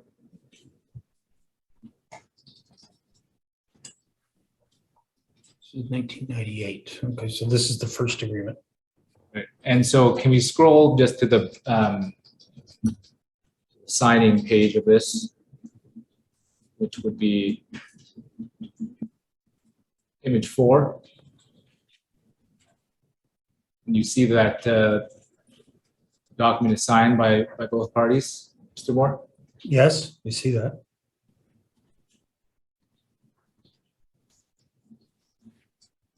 And I heard you I think you had muttered something, but this is, taking you agree that this is the signed, one of the signed funding agreement. Yeah, I'm sorry. Yes, this appears to be the signed copy of the document. Okay. Okay, perfect. Now, the team has pointed out to me that there are amending agreements, which I would like to bring up.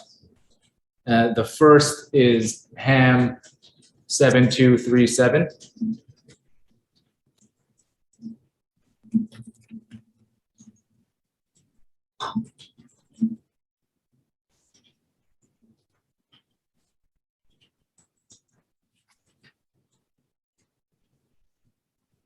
You see at the top here, it says the amending agreement made in triplicate this 15th day of August 2000. I see that. Okay. And it won't take you through the contents of it, but if you can go to image 4.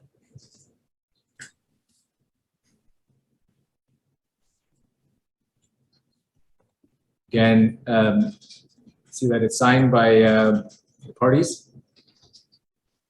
Yes, the regional chair and the Minister of Transportation, yes.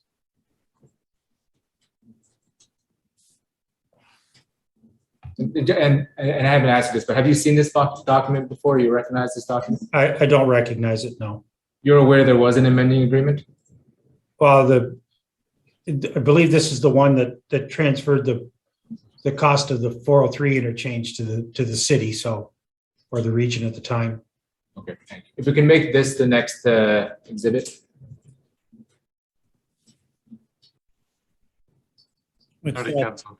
What's that number, 39? 39, correct.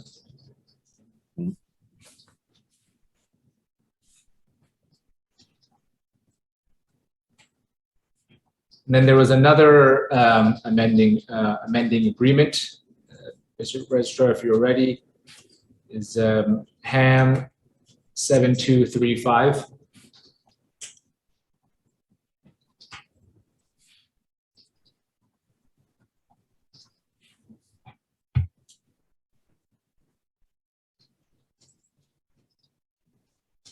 Mr. Moore, do you recognize this this document? Just giving it a quick read.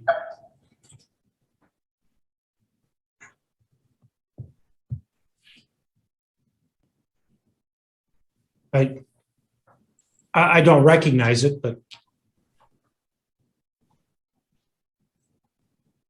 You're aware of I'm aware of the information contained within the document. Now, if you can also just scroll to the signing pages just so that Mr. Moore sees it.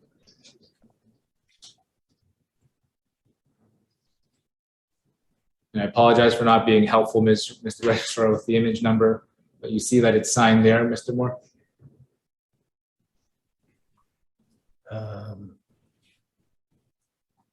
Yes, it's signed. Yep, it's got the mayor and the Ministry of Transport. Yes. You can make this the next exhibit. Already, Council. So exhibit 40. Thank you.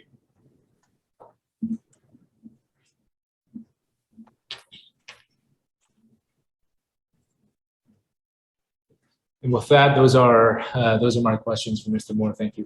Thank you. Mr. Lewis, any re-examination? I do have a few questions that are all around the same issue that Mr. Chen was just covering, just to I think tie off the front end and the back end, largely with a bit in the middle. And I think it makes sense to do that given how it arose today in the context of cross-examination. So if we could go to overview document 3, image 4, please.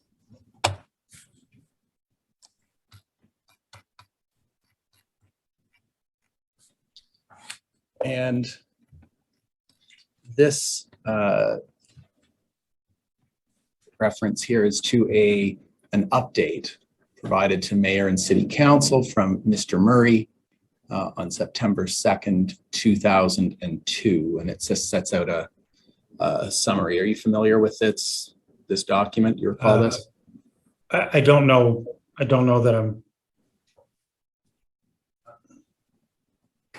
familiar with the document itself, but that's fine. And it's excerpted here, and I just wanted to point out a couple of things. You had earlier had indicated, I think it was when Ms. McIver was questioning you, you spoke of the original funding in the late 80s, right? I think you mentioned something like that. And I see in the 4th bullet there, it mentions in 1987, the Ontario Cabinet approved funding for the project. Is that what you're talking about? That's correct. Okay. And then in the 6th bullet refers to in 1990, actually no, the 5th, in 1990, the provincial funding was withdrawn for the north-south leg of the project. So again, that was, you were at the region at the time. You recall that event? Absolutely. Okay. I'm sure it was a big event. Yes. Okay. And then in the 7th bullet down, refers to 1995 about the reinstatement of the funding for the North-South Expressway. And I think you referred to that, and then we've seen some agreements about that you referred to, right? That's correct. Okay, including the one in 1997. And so I just want to quickly look at that. It's Exhibit 37. This is HAM 18501 registrar.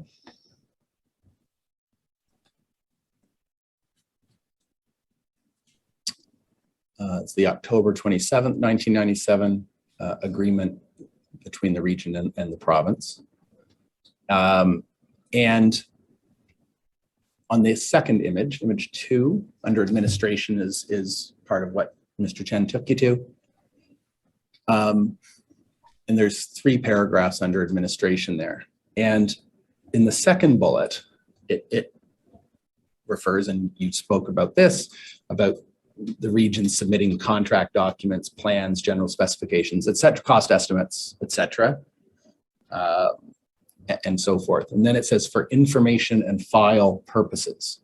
And I just want to be clear, is it your understanding that that's what that the information was being provided for information and file purposes, not approval purposes? I think that's what you said in your evidence, that there was no approval function. You just want to be for the MTO. For their information to be used in regard to the funding. For the Because funding. they were it was to an upset limit, and they were, and we did have to give them, you know, how much by year, but they did review in the context of this is available for funding and this is not available for funding. Right, I understand, but they weren't approving the design or anything else. They might have had to do with the funding and so forth, but they weren't approving the design. Is that fair? Or not?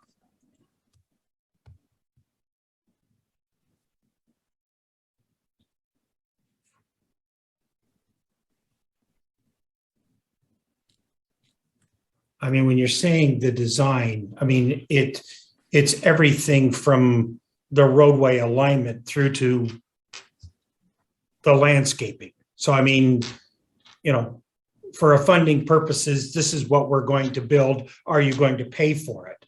Okay, and that's what the purpose was, you're saying? That's what the purpose. They come back and say, no, we're not paying for that. Then there's a discussion on whether there's some changes that we can make to the design to accommodate, you know, to make sure that the funding is included. Okay. And then that same language is in the subsequent agreement. I don't think we have to go to that. You indicated that in the Exhibit 38, that was the subsequent agreement. It was the same language, and I've reviewed that. It's the same. You agree with that? I agree with that. Okay. And then if we could go to overview document 3, back to there, image 25.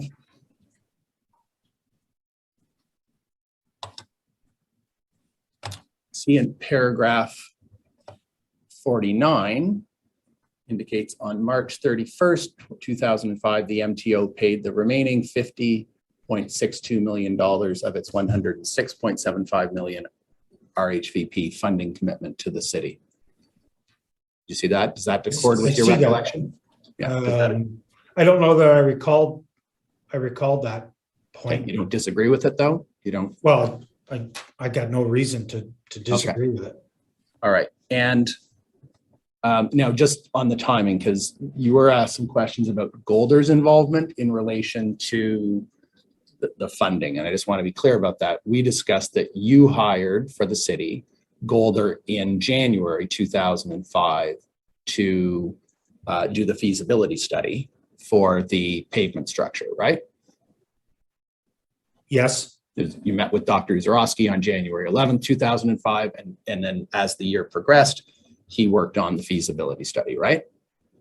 Okay, yes. Yeah, all right. And so because so Ms. McIver asked you questions about Golder in relation to the provision of information to the province. And you've indicated that information was provided to the province in respect of the funding. So would you agree with me that you and the city weren't providing information to the province with respect to the revised pavement structure in 2005 once the funding was finalized and paid by the province?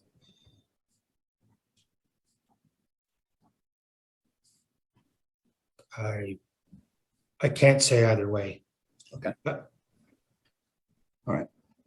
You weren't providing it to the province. Is that fair? I don't know that I wasn't, but I don't have any other evidence to show that I was or wasn't. And I don't recall any specific discussions with them in that regard, unless, you know, I was picking their brain with stuff, but I don't know.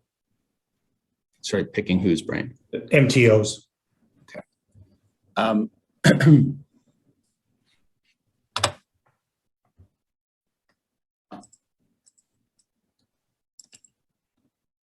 And if we could go to the document that's footnoted there, it's MTO 86.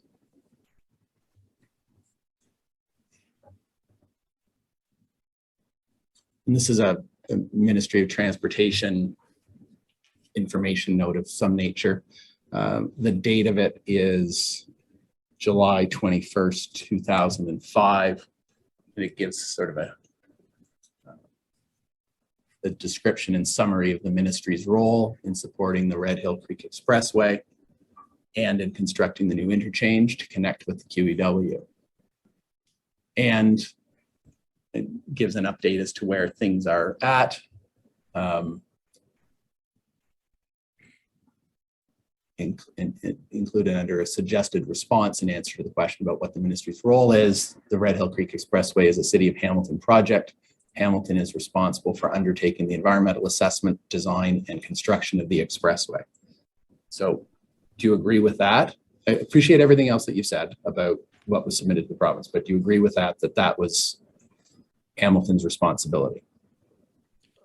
I'm sorry, that what was Hamilton's? Hamilton is responsible for undertaking the environmental assessment, design, and construction of the expressway. That's correct. Okay.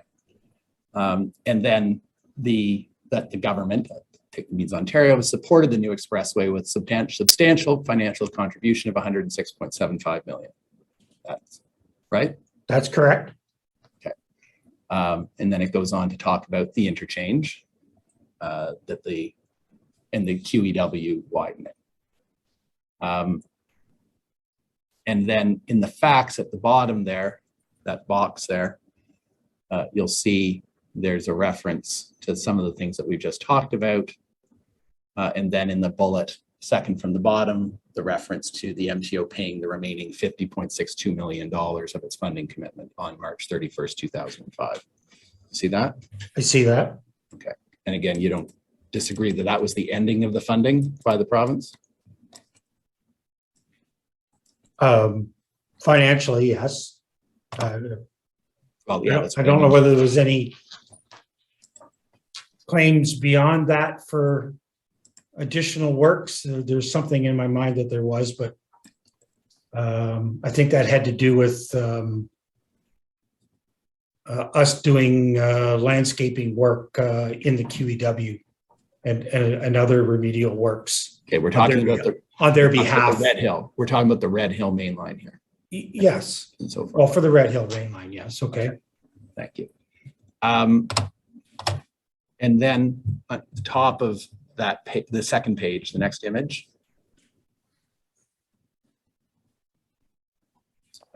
under current status, it says the 1998 legal agreement between MTO and Hamilton was terminated on March 31, 2005.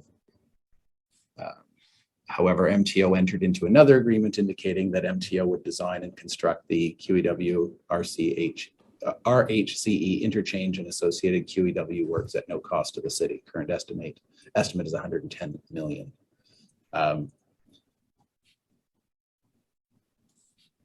And is that consistent with your recollections? I believe that's correct. Okay.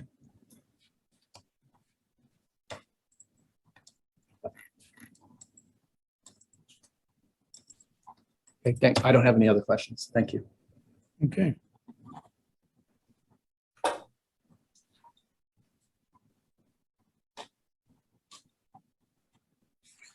All right. Well, first of all, thank you, Mr. Moore. It's been long, almost 2 days. And Thank you. appreciate your appearing before the inquiry. I understand because of some staff who might have COVID, we've had to rearrange the schedule a little bit, and the result is we won't be advancing tomorrow's witness till this afternoon. If that remains the case, then I think we're adjourned until 9:30 tomorrow morning. Thank you, Commissioner. Thank you, Commissioner. Thank you very much. Have a good evening, everyone.